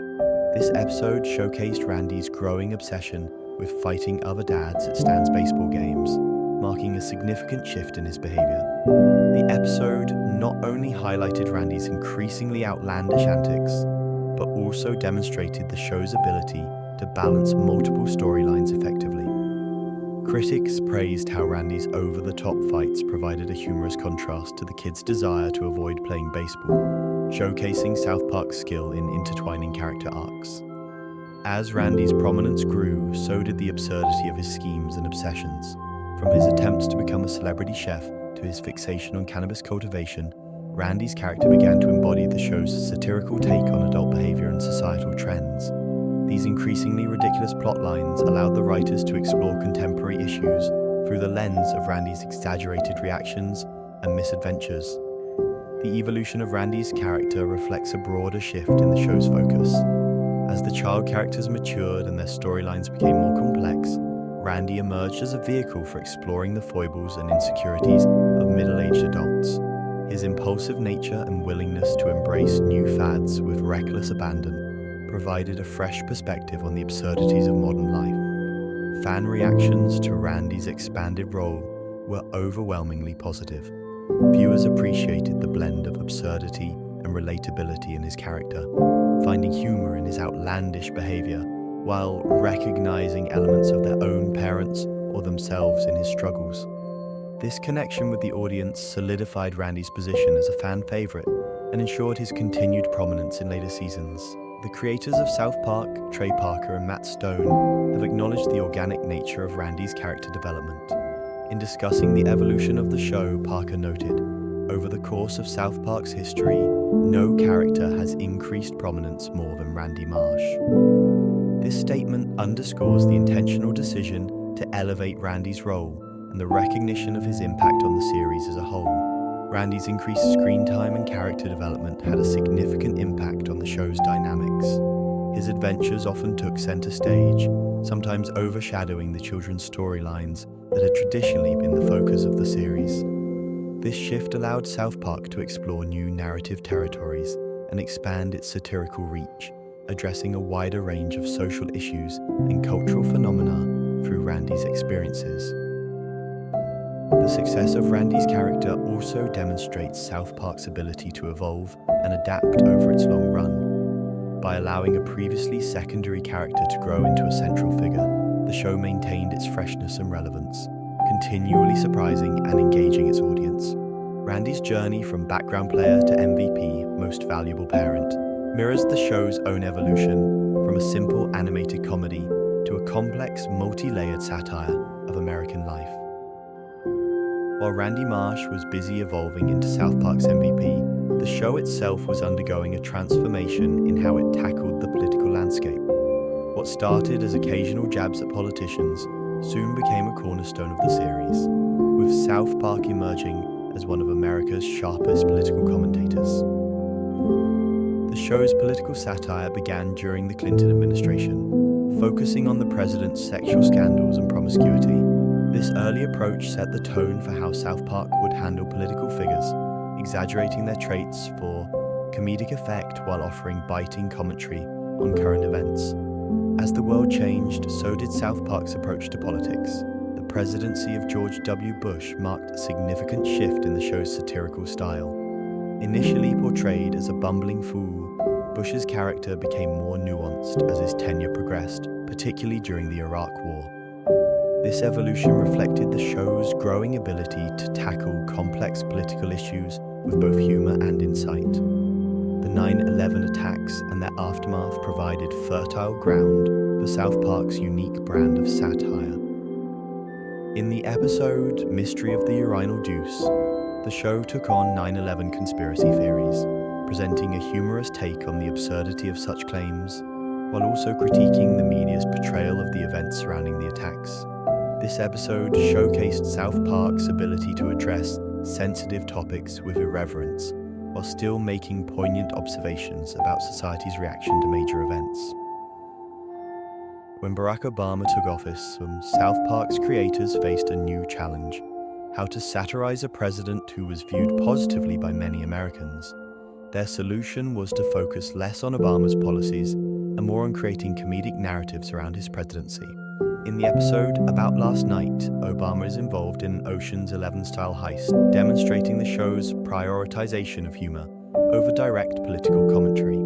This approach allowed South Park to maintain its comedic edge while navigating the potentially treacherous waters of satirizing a popular president. The election of Donald Trump presented yet another shift in South Park's political satire. Initially, the show used the character of Mr. Garrison as a stand-in for Trump, allowing them to comment on the controversial president without directly depicting him. However, as Trump's presidency progressed, the show's creators expressed fatigue with covering the constantly evolving political climate. This led to a conscious decision to avoid direct commentary on the current election cycle, reflecting their desire to maintain comedic originality and avoid becoming bogged down in the day-to-day drama of politics.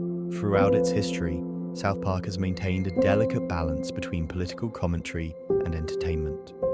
The show's creators, Trey Parker and Matt Stone, have consistently emphasized that their primary goal is to find humor in the absurdity of real-world events, rather than to promote any particular political ideology. This approach has allowed them to navigate the complexities of political satire while keeping the focus on what they do best, making people laugh. The evolution of South Park's political satire reflects broader changes in American society and media. As the 24-hour news cycle and social media have transformed how we consume political information, South Park has adapted its approach to remain relevant and incisive. The show's willingness to tackle controversial topics head-on, combined with its irreverent humor, has made it a unique voice in American political discourse. One of the keys to South Park's success in political satire has been its ability to highlight the ridiculousness of political figures and their actions without becoming preachy or overly partisan. By using exaggeration and absurdist humor, the show encourages viewers to think critically about political issues while still enjoying the comedy. This approach has allowed South Park to maintain its appeal across different political affiliations and generations of viewers. The show's political commentary has not been without its challenges. The fast-paced nature of modern politics means that events can quickly overtake satirical content, making it difficult to keep up with the latest developments. Additionally, the increasingly polarized political climate has made it more challenging to create satire that resonates with a broad audience without alienating viewers on either side of the political spectrum. South Park's journey into self-awareness began subtly, with small nods to the audience that gradually evolved into a defining characteristic of the show. As the series progressed, these meta moments became more frequent and complex, weaving a tapestry of self-referential humor that both entertained and challenged viewers. The Cartoon Wars episodes marked a significant milestone in South Park's meta-commentary. These episodes not only addressed the controversy surrounding the depiction of Muhammad, but also provided insight into the creators' experiences with censorship. Matt Stone and Trey Parker used this platform to voice their frustrations with network restrictions, stating, "We kind of think Comedy Central pushed out on this whole thing. We still do, but we got to make a pretty good funny episode out of it." This candid admission showcased their ability to transform real-world challenges into compelling storytelling. As South Park's meta-commentary became more intricate, it began to blur the lines between satire and self-critique. The episodes 200 and 201 serve as prime examples of this evolution. These installments not only referenced the show's own controversies, but also addressed the backlash it had faced over the years. By incorporating these elements into the narrative, South Park created a multi-layered viewing experience that rewarded longtime fans while still engaging new audiences. The show's willingness to address its own controversies within its episodes demonstrates a unique form of self-awareness. By acknowledging criticisms and incorporating them into the storylines, South Park creates a dialogue with its audience about the nature of satire and the role of provocative content in media.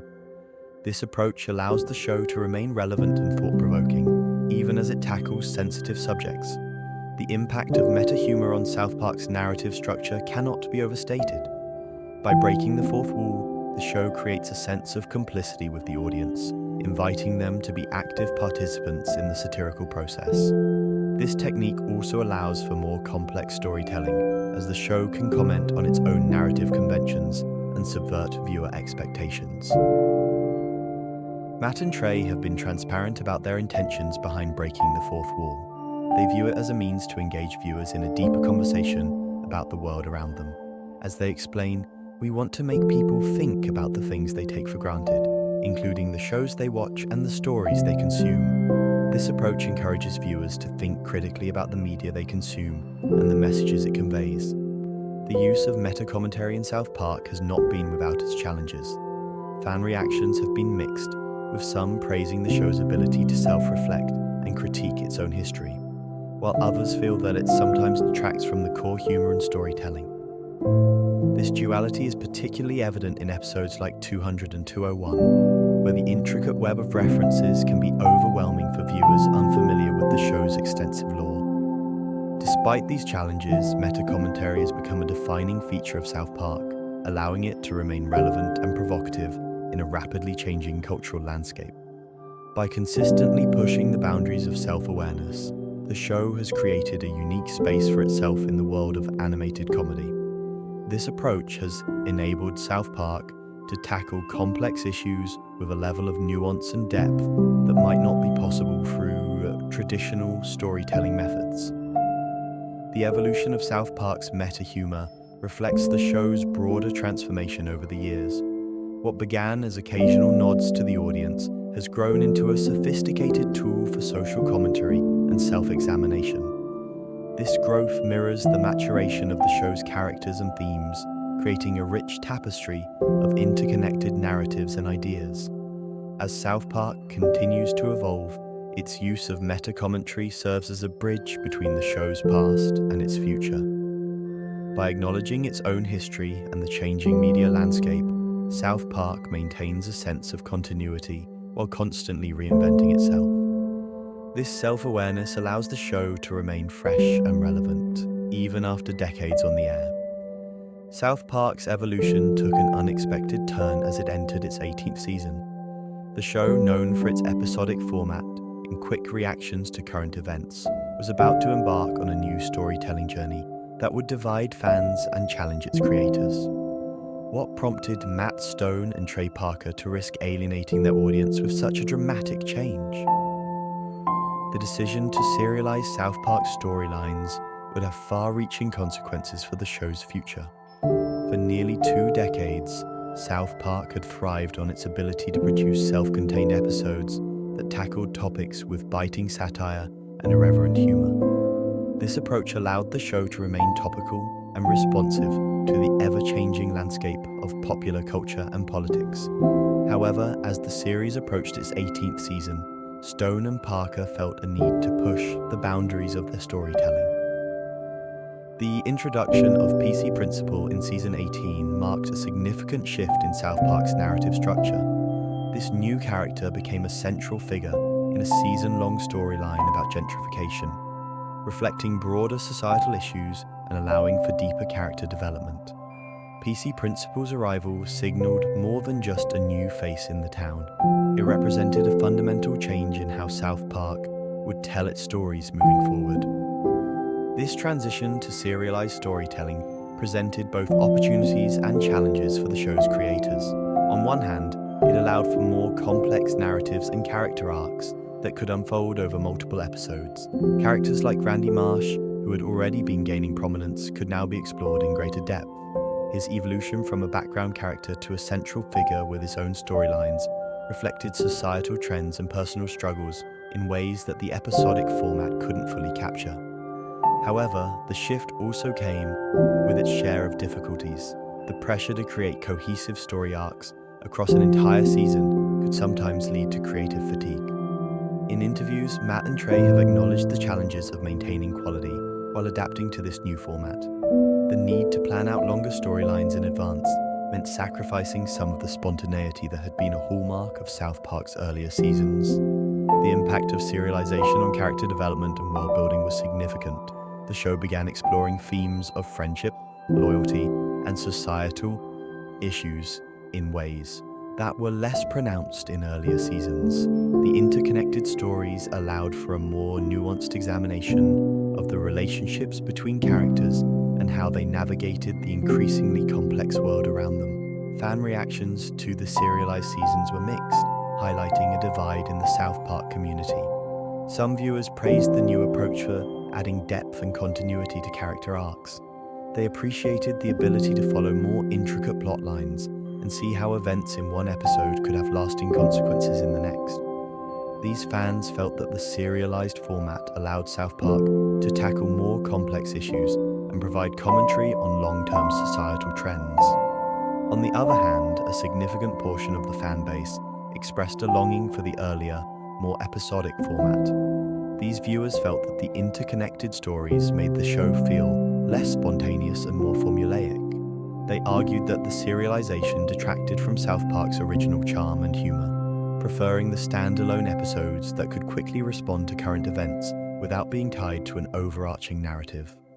Critics, too, were divided in their assessment of South Park's new direction. Some praised the show for its ambition and willingness to evolve after so many years on the air. They saw the serialized format as a natural progression for a series that had always pushed boundaries. Others, however, felt that the change came at the cost of the sharp, focused satire that had been South Park's trademark.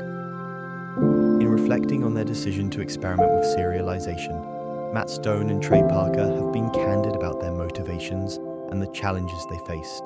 They expressed a desire to explore more complex narratives and character relationships, seeing the serialized format as a way to breathe new life into the show. The evolution of characters like Randy Marsh and the changing dynamics within the group of boys were direct results of this new approach. However, the creators also acknowledged the difficulties in balancing the demands of serialized storytelling with the show's traditional strength. The pressure to maintain narrative continuity while still delivering timely commentary on current events proved to be a delicate balancing act. Stone and Parker found themselves having to plan further ahead than ever before, which sometimes conflicted with their preference for last-minute production to ensure topicality.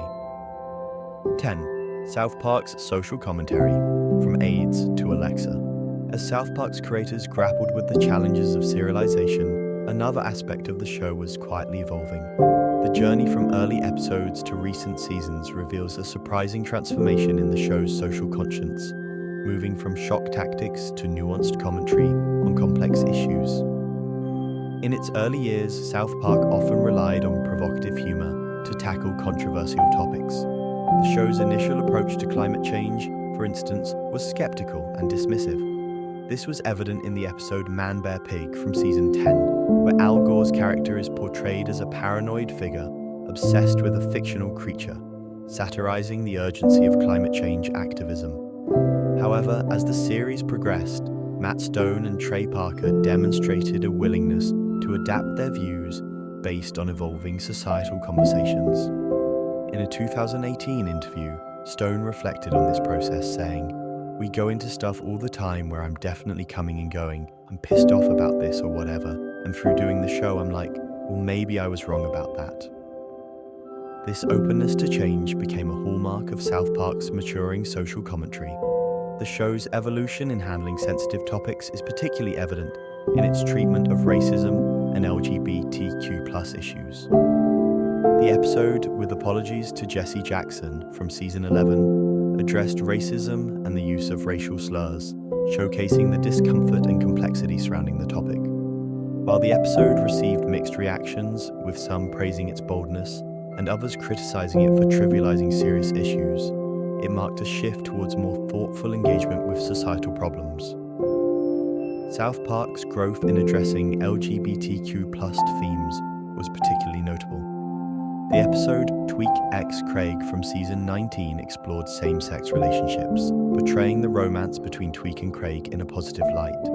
This episode was well received by fans and critics alike, highlighting the show's newfound ability to handle sensitive topics with more nuance and care. As South Park's approach to social commentary matured, the creators began to tackle increasingly complex issues with greater depth. The show's treatment of gun violence and public health crises, as seen in the pandemic special from season 24, reflects a more sophisticated blend of humor and genuine concern for societal problems. This episode, which addressed the impact of COVID-19 and societal responses to crises, showcased a more mature approach to social commentary. The evolution of South Park's social commentary is not just about the topics it addresses, but also about how it addresses them. In the early seasons, the show often relied on shock value and crude humor to make its points.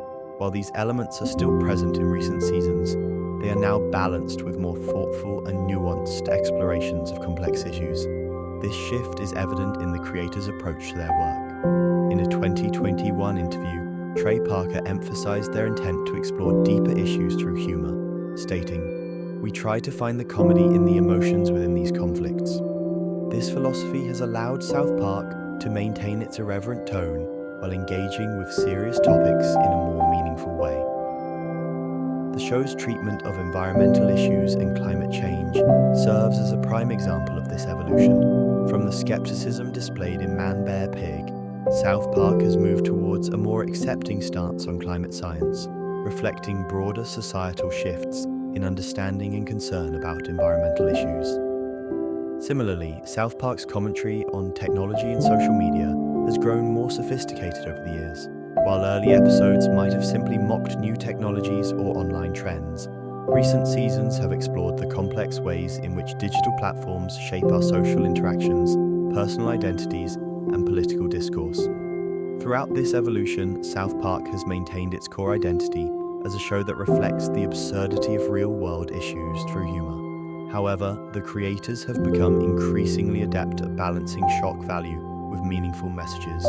This delicate balance allows the show to continue pushing boundaries while also contributing to important social conversations. The maturation of South Park's social commentary reflects not only the growth of its creators, but also their responsiveness to societal changes. By adapting their approach to sensitive topics, Stone and Parker have ensured that South Park remains relevant and thought-provoking, even as it enters its third decade on air. 11. Cultural impact. South Park's influence on comedy and television. While South Park's creators grappled with the challenges of serialization, another aspect of the show was quietly evolving. As the series progressed, its influence extended far beyond its own storylines, reshaping the entire landscape of television comedy. What began as a controversy magnet transformed into one of the most influential forces in modern entertainment, setting a precedent for other animated series to follow. From its inception, South Park pushed the boundaries of what was acceptable on television. The show's irreverent humor and willingness to tackle controversial subjects sparked both outrage and admiration. This approach inspired a generation of animated series, leading to a wave of edgy topical humor in adult animation. Shows like Family Guy and Archer owe a debt to South Park's trailblazing spirit, as they too embraced provocative content and social commentary. One of South Park's most significant contributions to television is its unique production model. The show's rapid turnaround time allows it to respond to current events almost in real time, a feat that has garnered attention and admiration from both fans and critics alike. This ability to stay current and relevant has set a new standard for topical comedy, challenging other shows to keep pace with the fast-moving world of news and pop culture. South Park's influence extends beyond the realm of animation and into political discourse. The show has often been at the forefront of political commentary, with Matt Stone and Trey Parker using their platform to address current events and societal issues.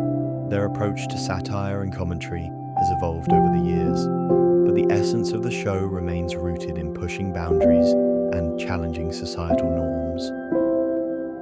This willingness to engage with complex topics has had a ripple effect on television as a whole. South Park demonstrated that animated series could be vehicles for sophisticated social commentary, paving the way for shows that blend humor with incisive observations about the world around us. The series proved that comedy could be both entertaining and thought-provoking, encouraging viewers to question their assumptions and engage with challenging ideas. As the media landscape has shifted, South Park has adapted to new platforms and formats while maintaining its core identity. The show's legacy in the streaming era is significant, influencing how animated series approach serialization and topical storytelling. By embracing new technologies and distribution methods, South Park has ensured its continued relevance in a rapidly changing industry. The cultural impact of South Park extends beyond its direct influence on other television shows. The series has become a touchstone for discussions about free speech, satire, and the role of comedy in society. Its willingness to tackle sensitive subjects head-on has sparked countless debates and conversations, contributing to a broader dialogue about the limits of humor and the power of art to challenge societal norms. South Park's impact on popular culture is evident in the way its catchphrases, characters, and storylines have permeated everyday discourse.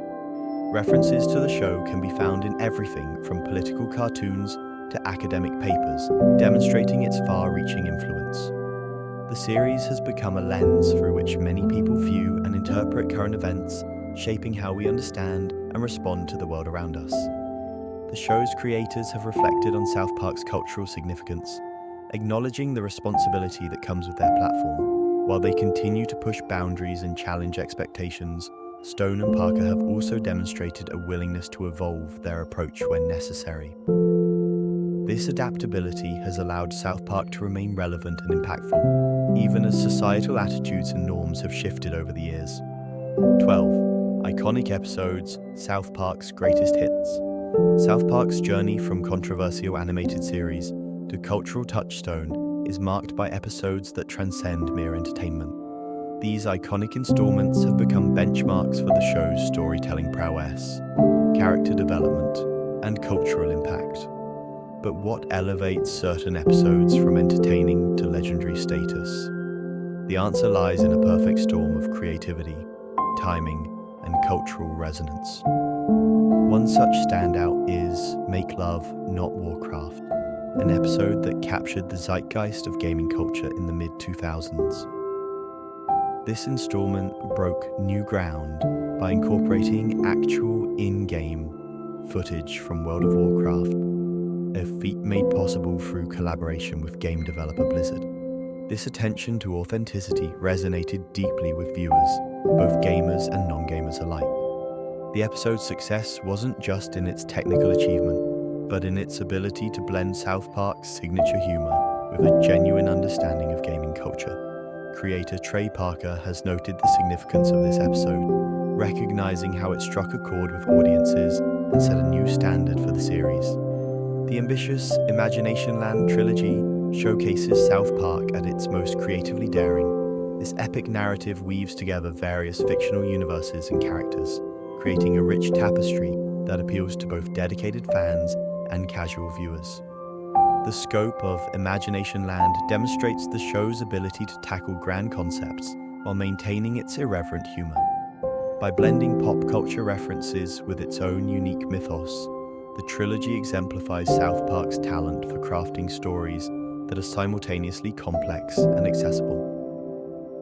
In The Return of the Fellowship of the Ring to the Two Towers, South Park proves its mastery of parody, This episode deftly satirizes the tropes of epic fantasy films, particularly those of the Lord of the Rings franchise. What sets this parody apart is its ability to maintain South Park's characteristic humor while paying homage to the source material. The episode's clever writing transforms a simple premise into a hilarious adventure that both celebrates and gently mocks the fantasy genre. Good Times with Weapons stands out for its innovative approach to animation. The episode's stylized anime sequences represent a significant departure from South Park's typical animation style. This visual shift serves a dual purpose. It showcases the boys' imaginative play, while also commenting on the absurdity of violence in media. The contrast between the anime sequences and the show's standard animation style creates a powerful visual metaphor for the disconnect between fantasy and reality. Critics have praised this episode for its clever writing and its ability to capture the essence of childhood imagination, while delivering a poignant message about the consequences of violence. These iconic episodes share a common thread. They blend humor with emotional depth and social commentary. Make Love, Not Warcraft, and Imagination Land demonstrate South Park's ability to create stories that resonate on multiple levels, combining laugh-out-loud moments with genuine pathos. This emotional range is a key factor in elevating these episodes from mere entertainment to cultural landmarks. Fan and critic reactions to these standout episodes have been overwhelmingly positive. Make Love, Not Warcraft, and Scott Tenorman Must Die are frequently cited in discussions of the best South Park episodes. These installments have become cultural touchstones, sparking discussions about character development, storytelling techniques, and the role of satire in animated series. The impact of these iconic episodes extends beyond the confines of the show itself. They have influenced the broader landscape of adult animation, encouraging other creators to push boundaries and explore new narrative territories. The success of episodes like Make Love Not Warcraft has demonstrated that animated series can tackle complex themes and storytelling techniques while still maintaining broad appeal. Moreover, these standout episodes serve as entry points for new viewers, offering a snapshot of South Park at its best. They showcase the show's ability to balance crude humor with insightful commentary, character development with outrageous scenarios. In doing so, they encapsulate the essence of what has made South Park a cultural phenomenon for over 2 decades. 13. Celebrity Roast. South Park's take on fame. South Park's irreverent take on celebrity culture has become one of its most recognizable and controversial hallmarks.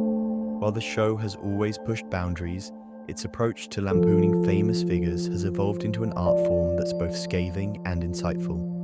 This unique blend of satire and social commentary has not only entertained audiences, but also sparked important conversations about the nature of fame and its impact on society. The show's creators, Trey Parker and Matt Stone, have developed a knack for capturing the essence of celebrity personalities and exaggerating them to absurd proportions. Their portrayal of Tom Cruise in the episode Trapped in the Closet stands as a prime example of this approach. The episode takes aim at both Cruise's public persona and his involvement with Scientology, depicting him as overly sensitive and controlling about his image. This portrayal wasn't just for laughs, it served as a commentary on the power dynamics between celebrities, their public image, and the organizations they support. The controversy surrounding Trapped in the Closet extended beyond the screen, with reports of legal threats from Cruise's representatives demanding that the episode be pulled from airing. This real-world backlash highlighted the tension between satirical freedom and celebrity influence, demonstrating the show's ability to provoke reactions both on and off screen. South Park's treatment of Kanye West provides another fascinating case study in celebrity parody. The rapper has been a recurring target, most notably in the episode Fish Sticks, which plays on West's perceived ego and inability to take a joke. By portraying West as too self-absorbed to understand a simple play on words, the show offers a pointed commentary on celebrity narcissism and the disconnect between public figures and their audience. The show's approach to celebrity parody isn't limited to individual episodes or one-off jokes. South Park has crafted elaborate storylines around famous figures, using them as vehicles to explore broader themes. For instance, the episode Britney's New Look features Britney Spears in a darkly satirical light, addressing her struggles with fame and mental health. The show depicts Spears as a character desperate for attention, ultimately leading to a conclusion that critiques the media's treatment of celebrities and society's obsession with their downfall. These portrayals serve a dual purpose. They entertain through their outrageous nature, while also prompting viewers to question their own relationship with celebrity culture. By exaggerating the traits and situations associated with famous figures, South Park holds up a funhouse mirror to society, reflecting our own fascination with and treatment of public figures. The show's celebrity parodies have not been without consequences. Legal challenges from the subjects of these portrayals have been a recurring issue for South Park. The case of Tom Cruise and the Trapped in the Closet episode is particularly notable, as it demonstrates the real-world impact of satirical portrayals. These conflicts raise important questions about the balance between artistic expression and personal rights, as well as the power dynamics between media creators and the subjects of their work. Critical responses to South Park's celebrity portrayals have been mixed. While many praise the show's boldness in tackling sensitive subjects and its ability to cut through celebrity facades, others have criticized it for being too harsh or insensitive. This divide in opinion reflects broader societal debates about the role of satire and the responsibilities of public figures. As South Park has continued to evolve, so too has its approach to celebrity parody. The show has moved beyond simple caricatures to create more complex narratives that use famous figures as entry points to discuss larger issues. For example, the episode The Hobbit uses Kim Kardashian and Kanye West's relationship as a springboard to critique the superficiality of celebrity culture and the unrealistic beauty standards promoted by social media. These more nuanced approaches to celebrity parody demonstrate South Park's ability to adapt and remain relevant in a changing media landscape. By continuously refining their satirical techniques, Parker and Stone have ensured that their celebrity portrayals remain fresh and impactful, even as the nature of fame itself has transformed in the age of social media and instant communication. 14. South Park, the musical. From crude animation to catchy tunes, South Park's journey into musical territory is anything but ordinary. What started as a show known for its irreverent humor has transformed into a powerhouse of musical satire, blending biting commentary with memorable melodies. This unexpected combination forms the backbone of some of South Park's most iconic moments, revealing a layer of storytelling genius that goes far beyond simple potty humor. The roots of South Park's musical prowess can be traced back to its creators, Matt Stone and Trey Parker. Their love for musicals has been a driving force behind the show's musical elements. Parker himself has stated, "Trey has always been a genuine fan of musicals," highlighting how this passion has influenced their approach to writing music for the series. This underlying appreciation for the musical form has allowed South Park to seamlessly integrate songs into its narrative structure, elevating the storytelling to new heights. One of the most significant milestones in South Park's musical evolution was the release of the feature film South Park, Bigger, Longer, and Uncut in 1999. This full-length musical not only showcased the creator's ability to craft a cohesive musical narrative, but also demonstrated how music could be used as a vehicle for social commentary.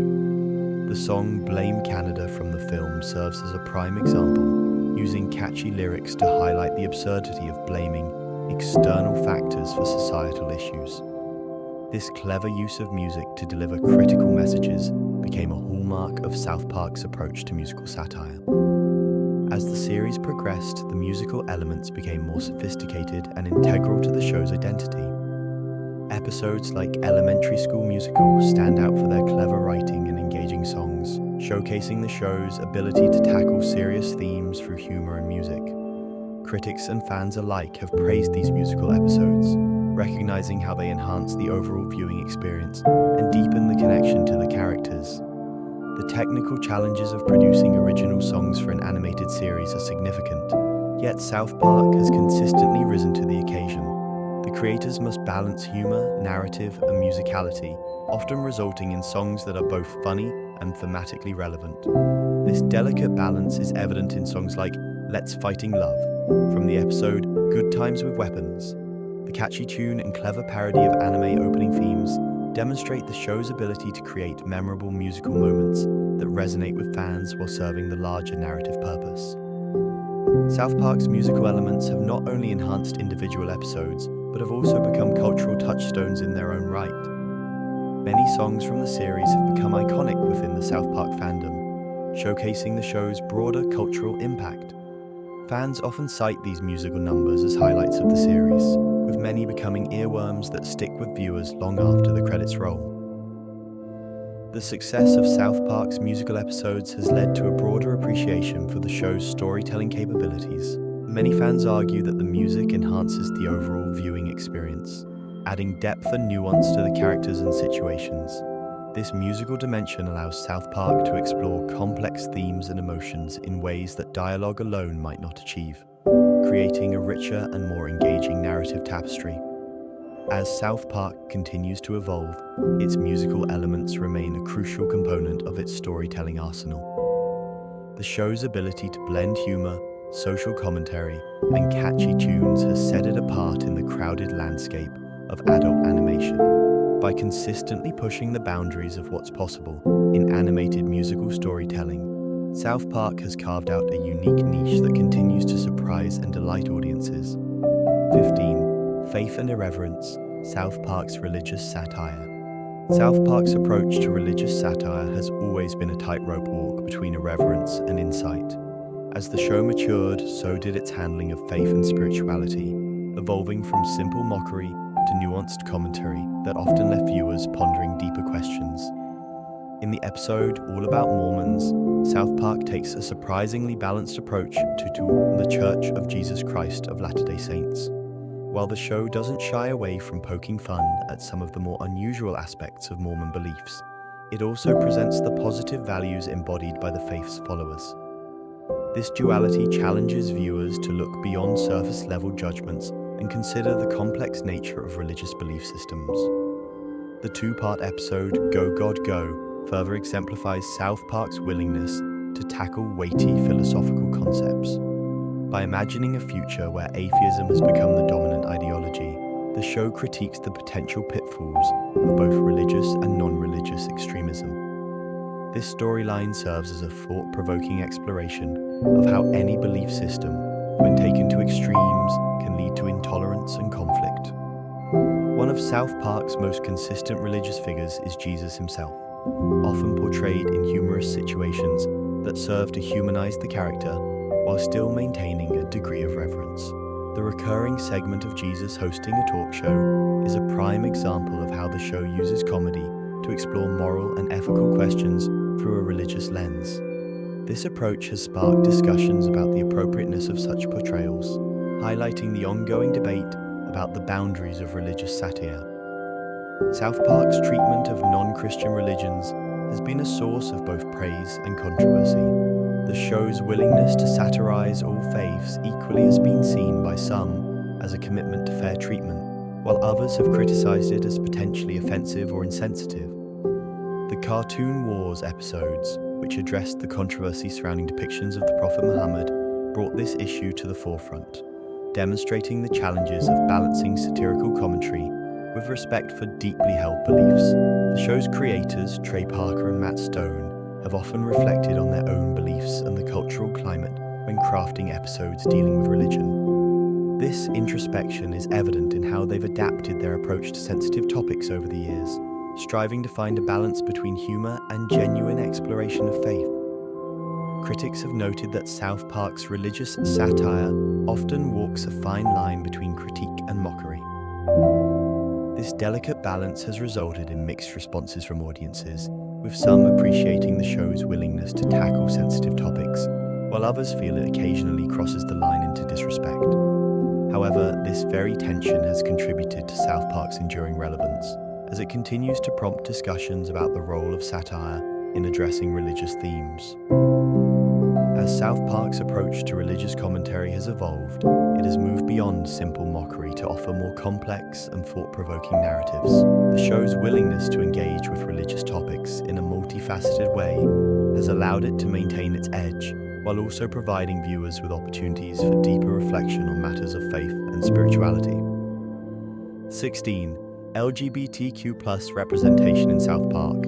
South Park's journey with LGBTQ+ representation has been a complex and evolving one, mirroring society's own changing attitudes.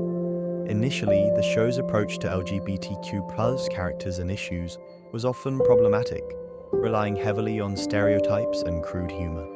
However, as the series progressed, it began to showcase a more nuanced and thoughtful portrayal of LGBTQ+ themes. One of the most significant turning points in South Park's LGBTQ+ representation came with the episode Tweek x Craig.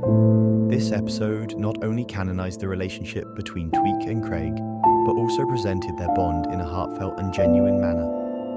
The show's creators, Trey Parker and Matt Stone, took what was originally a fan-created pairing and transformed it into a touching exploration of young love.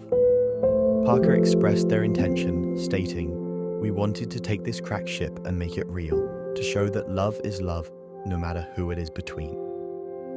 This sentiment reflects a broader shift in the creators' approach to LGBTQ+ themes, moving away from mere shock value towards more meaningful representation. The impact of Tweek x Craig extended beyond the confines of the show itself. Many fans and LGBTQ+ viewers responded positively to the episode, appreciating the authentic portrayal of a same-sex relationship. This marked a significant departure from South Park's earlier handling of LGBTQ+ characters, which often relied on exaggerated stereotypes for comedic effect. The episode's success demonstrated that the show could tackle LGBTQ+ themes with sensitivity while still maintaining its irreverent humor. Another character who exemplifies South Park's evolving approach to LGBTQ+ representation is Big Gay Al. Initially introduced as a stereotypical gay character, Big Gay Al has undergone significant development over the years. In earlier seasons, he was often used as a punchline, with his flamboyant personality and exaggerated mannerisms played for laughs. However, as the show progressed, Big Gay Al's character was fleshed out with more depth and complexity. This transformation reflects the creator's growing understanding of the importance of multidimensional LGBTQ+ characters. South Park's treatment of transgender issues, particularly through the character of Mrs. Garrison, has been a source of both controversy and discussion. The show's portrayal of Mrs. Garrison's transition and subsequent experiences as a transgender woman has been criticized for its insensitivity at times. However, it has also sparked conversations about gender identity and the challenges faced by transgender individuals. While the humor surrounding Mrs. Garrison often pushes boundaries, it has also served as a vehicle for exploring societal attitudes towards transgender people. The show's approach to balancing its trademark, irreverent humor with respectful representation has been a delicate tightrope walk. South Park has never shied away from pushing boundaries, and its treatment of LGBTQ+ themes is no exception. However, there's been a noticeable shift towards more thoughtful portrayals that challenge viewers' perceptions rather than simply going for shock value. This evolution reflects the creators' growing awareness of the power of representation and the impact their work can have on public discourse. Trey Parker and Matt Stone have addressed their approach to LGBTQ+ themes in various interviews and commentaries. They have acknowledged the importance of representation while also maintaining their commitment to pushing boundaries and challenging societal norms. This balancing act has resulted in episodes that tackle LGBTQ+ issues with a mix of humor, satire, and genuine emotion. Despite the progress made in its LGBTQ+ representation, South Park has not been without its critics. Some advocacy groups have pointed out that, while the show has made strides, there are still areas where it can improve. The show's earlier portrayals of LGBTQ+ characters and issues, in particular, have been subject to retrospective criticism. However, many viewers and critics alike have noted the positive evolution in South Park's approach to LGBTQ+ themes over the years. The changing representation of LGBTQ+ characters and issues in South Park reflects broader societal shifts in attitudes towards the LGBTQ+ community. As public understanding and acceptance of LGBTQ+ individuals have grown, so too has the show's portrayal become more nuanced and respectful. This evolution demonstrates South Park's ability to adapt and grow, even as it maintains its core identity as a boundary-pushing animated series. 17. Race in South Park, From Token to Tolkien. South Park's approach to race has undergone a significant transformation over the years, mirroring society's evolving attitudes towards racial issues. The show's creators, Matt Stone and Trey Parker, have demonstrated a willingness to adapt their storytelling methods to address these sensitive topics in increasingly nuanced ways.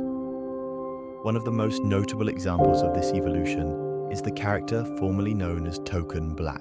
Originally introduced as a stereotypical representation of the token black kid in South Park, the character's name itself was a commentary on the lack of diversity in many television shows.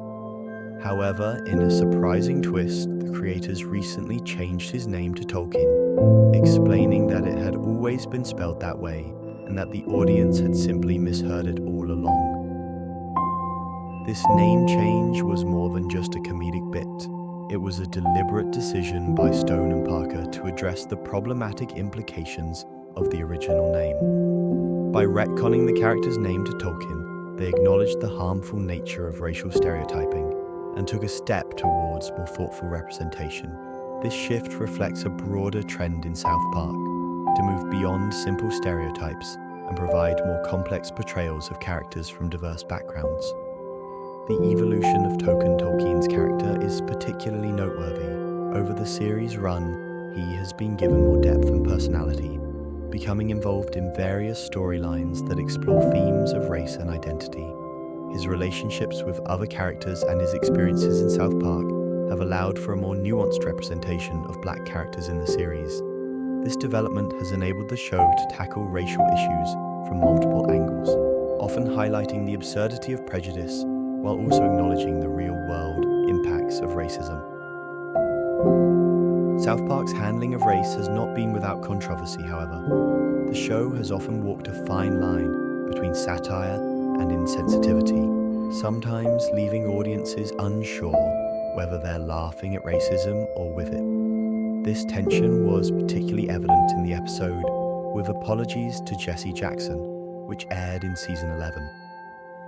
The episode featured a storyline where Randy Marsh uses a racial slur on national television, sparking a broader discussion about the use of offensive language and the impact of racism in society. This episode exemplifies South Park's approach to tackling racial issues head-on. By placing a well-meaning but ignorant character like Randy at the center of a racial controversy, the show was able to explore the complexities of modern racism, including the harm caused by casual racism and the challenges of addressing systemic prejudice. The episode sparked significant discussion among viewers and critics alike, demonstrating the power of satire to engage audiences with difficult topics. Stone and Parker have consistently emphasized the importance of using humor to address serious issues, including race. They believe that comedy can be a powerful tool for highlighting absurdities and encouraging critical thinking about societal problems. However, they also acknowledge the challenges of addressing such sensitive topics, particularly in an era where public discourse around race has become increasingly polarized. As South Park has matured, its creators have shown a growing awareness of the responsibility that comes with their platform. They've expressed a desire to evolve the show's handling of racial issues over time, moving away from relying solely on shock value and towards more thoughtful commentary. This shift is evident in the way they've developed characters like Token and Tolkien, giving them more agency and depth rather than relying on stereotypical portrayals. Critics have noted that South Park's approach to race often oscillates between satire and insensitivity. While some praise the show for its willingness to tackle difficult subjects, others argue that its provocative style sometimes reinforces harmful stereotypes. This tension is perhaps best exemplified by the show's treatment of different racial and ethnic groups, which has varied in its sensitivity and nuance over the years. Despite these challenges, South Park's evolving approach to racial commentary has allowed it to remain relevant in an ever-changing social landscape. By continually adapting their storytelling methods and showing a willingness to revisit and revise past portrayals, Stone and Parker have demonstrated a commitment to growth and self-reflection. This approach has enabled South Park to maintain its edgy, irreverent humor, while also contributing to meaningful discussions about race and racism in American society. 18. 6 days to air, South Park's unique production process. While most animated shows take months to produce a single episode, South Park achieves the seemingly impossible in less than a week. This breakneck pace allows for unprecedented topical commentary, but at what cost? The show's unique 6 days to air model pushes creativity and sanity to the limit, creating a production environment unlike any other in television. South Park's ability to stay relevant isn't just about its content, it's also about speed. The show's rapid production cycle enables it to react to events that occurred mere days before an episode airs. This quick turnaround presents significant challenges, as noted by co-creator Matt Stone. We didn't really start in earnest on this show until 1 week ago. For the speeches, we had a blank space in there, with the acceptance and concession speeches in there that only takes us a couple of hours to do. It's very easy animation. This statement highlights the intense pressure the team faces to produce timely content. The 6 days to air model begins on Thursday, when the writers start brainstorming ideas for the upcoming episode. By Friday, they have a rough outline, and over the weekend, they flesh out the script. Monday marks the start of production, with voice recording, animation, and sound design all happening simultaneously. The team works around the clock to finish the episode by Wednesday morning, just hours before it's set to air. This rapid-fire approach allows South Park to maintain an unparalleled level of cultural relevance. For instance, the episode About Last Night aired just 1 day after the 2008 presidential election, featuring Barack Obama's victory speech. This quick response time has become a hallmark of South Park's production style, setting it apart from other animated series. However, the intense schedule comes at a cost. Co-creator Trey Parker has expressed concerns about the rapid production model, stating, "I was begging and I was like, do not let this go on the air because I don't want the South Park legacy to be ruined, and this show is going to ruin it because it's so bad." This reflection reveals the anxiety surrounding the quality of episodes produced under such tight deadlines. The technical and creative challenges of this production model are significant. The team must balance the need for timely content with the desire to maintain high-quality storytelling and animation, often leading to a frantic pace of work. Animators and writers alike find themselves in a constant race against the clock, with little room for error or second-guessing. As technology has evolved, so has the production process. The creators have adapted their methods to incorporate new tools and techniques, which has allowed them to maintain their rapid production schedule while improving the quality of animation. This adaptability has been crucial in keeping South Park at the forefront of animated satire. Stone and Parker have expressed mixed feelings about the intense production schedule. While it allows for timely satire, it also creates a stressful work environment, as they are constantly racing against the clock to produce new episodes. The pressure to deliver quality content on such a tight timeline can be overwhelming, and the creators have acknowledged the toll it takes on their personal lives and mental health. Despite these challenges, the 6 days to air model has become a trademark of South Park, setting it apart from other animated series and allowing it to maintain a unique position in the landscape of television comedy. The ability to comment on current events with such immediacy has become one of the show's defining features, and fans have come to expect and appreciate this rapid response to the world around them. The success of this production model has inspired other shows to attempt similar quick turnarounds, but few have managed to match South Park's consistency and quality. The show's ability to maintain its edge while adhering to such a demanding schedule is a testament to the skill and dedication of its creators and production team. 19. Beyond TV, South Park's multimedia empire. South Park's journey from controversial animated series to multimedia powerhouse is a testament to its creators' adaptability and vision. While the show's television success laid a solid foundation, Matt Stone and Trey Parker's ambitions extended far beyond the confines of the small screen. Their first major venture into new territory came with the release of the feature film South Park, Bigger, Longer and Uncut in 1999. The production of the film was marked by Stone and Parker's unwavering commitment to their creative vision.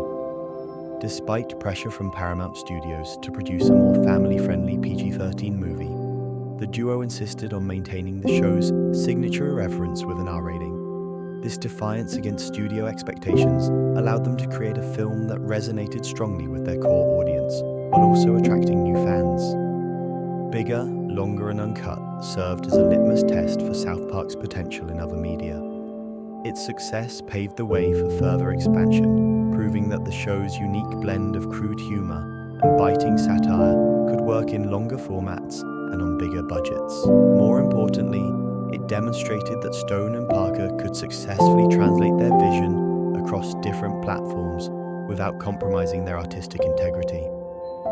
Following the film's success, South Park ventured into the world of video games. The first attempt, South Park Chef's Luv Shack, released in 1999, was a modest entry into the gaming market. However, it was the 2014 release of South Park The Stick of Truth that truly showcased the franchise's gaming potential. Developed by Obsidian Entertainment, the game was praised for its faithful recreation of the show's distinct animation style and irreverent humor. The Stick of Truth became a commercial and critical success, selling over 1 million copies within its first week of release. This achievement was particularly noteworthy, given the challenges of adapting a 2D animated series into an interactive 3D environment, while maintaining its visual aesthetic and comedic tone. The game's success proved that South Park could offer immersive experiences beyond passive viewing, allowing fans to engage with the characters and world in new and exciting ways.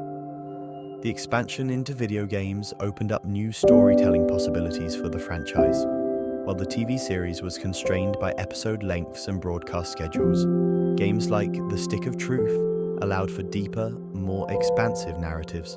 Players could explore the town of South Park at their own pace, uncovering hidden jokes and references that enriched the overall lore of the series. Stone and Parker's involvement in these multimedia projects has been crucial to their success. Their hands-on approach ensures that each new venture maintains the essence of South Park, even as it explores new formats and platforms. This consistency has helped build trust with the fan base, assuring them that any new South Park product will meet the high standards set by the original series. The franchise's expansion into the digital realm has been equally impressive. South Park has embraced online content, including web series and interactive experiences, to engage with audiences in the digital age. These initiatives have not only kept the show relevant in an era of streaming and on-demand content, but have also allowed for more experimental approaches to storytelling and fan interaction. These multimedia projects have served to expand South Park's audience beyond its traditional television viewership. By offering diverse entry points into the franchise, from games to online content, South Park has managed to attract new fans while providing longtime viewers with fresh ways to engage with their favorite characters and stories. The success of South Park's multimedia ventures has encouraged Stone and Parker to continue exploring new avenues for expansion. They have expressed interest in developing future projects that could further broaden the South Park universe, suggesting that the franchise's growth is far from over. This ongoing evolution ensures that South Park remains a dynamic and relevant force in popular culture, constantly adapting to new technologies and audience preferences. 20. The future of South Park, legacy and longevity. South Park's journey from controversial animated series to cultural institution has been marked by constant evolution and adaptation. As the show enters its third decade on air, the question of how it maintains its relevance and edge becomes increasingly pertinent. The The key to South Park's longevity lies in its ability to reinvent itself while staying true to its core identity. In 2021, creators Matt Stone and Trey Parker expressed a desire to explore new storytelling avenues for South Park. This shift in creative direction reflects their understanding that to remain relevant, the show must continue to evolve. They noted that South Park has changed significantly since its inception, and they are keen on adapting to changing cultural landscapes while still delivering the show's signature humor. One significant change in recent years has been the show's move away from heavy political commentary, particularly regarding Donald Trump. The creators have stated, "We were so bored of ripping on Trump," indicating a desire to explore fresh comedic territory. This shift is not just about avoiding political fatigue, but also about refocusing the show on what made it unique in the first place. The 2021 special episodes, including the pandemic special and the vaccination special, showcased a return to character-driven narratives rather than overt political satire. This change in focus suggests a potential long-term direction for the series, one that balances social commentary with the personal stories of South Park's beloved characters. South Park's approach to storytelling has always been rooted in defying audience expectations. Matt and Trey have consistently emphasized their preference for surprising viewers rather than catering to predictable outcomes. This philosophy has been a driving force behind the show's evolution and its ability to remain fresh and engaging after so many years. Looking to the future, the creators have expressed a desire to return to more kid-centric stories. While they will continue to address social issues, there's a renewed focus on balancing that with the original spirit of the show, which centered on the adventures of the children in South Park. This return to roots, combined with their experience in tackling complex themes, promises a blend of nostalgia and mature storytelling that could keep both longtime fans and new viewers engaged. The challenge for South Park moving forward is to navigate the rapidly changing media landscape while maintaining its identity. The shift towards streaming platforms and longer-form content, as seen with their Paramount Plus specials, represents one way the show is adapting to new viewer habits. These changes allow for more complex storytelling and character development, potentially opening up new avenues for the series to explore. However, with these changes come new challenges. The expectations for South Park to comment on current events have evolved over the years, particularly after the success of episodes like About Last Night, which aired just one day after the 2008 presidential election. Balancing timely commentary with thoughtful, character-driven stories will be crucial for the show's continued success. Fan expectations also play a significant role in shaping South Park's future. Longtime viewers have grown with the show and may expect a certain level of maturity and complexity in its storytelling. At the same time, new audiences might be drawn to the show's irreverent humor and willingness to tackle taboo subjects. Striking a balance between these different audience segments will be key to South Park's ongoing relevance. The current landscape of adult animation is more crowded and diverse than ever before. Shows like Rick and Morty, BoJack Horseman, and Big Mouth have raised the bar for what audiences expect from animated series in terms of storytelling complexity and thematic depth. South Park's challenge is to carve out its unique space within this landscape, leveraging its established brand and characters while continuing to push boundaries in new and unexpected ways. 21. Conclusion. South Park's journey from controversial animated series to cultural touchstone has been nothing short of remarkable. Over its decades-long run, the show has consistently pushed boundaries while adapting to the ever-changing landscape of entertainment and social commentary. Matt Stone and Trey Parker's creation has evolved from shock value humor to nuanced satire, tackling complex issues with a blend of irreverence and insight. As the show continues to evolve, its creators remain committed to its core identity.